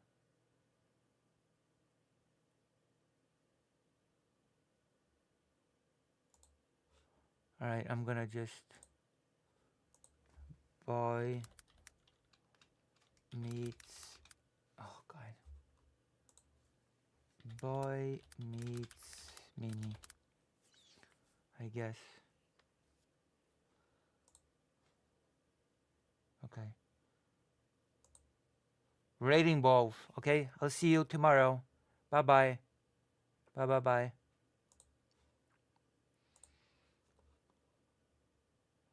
Alright, both on YouTube and on Twitch.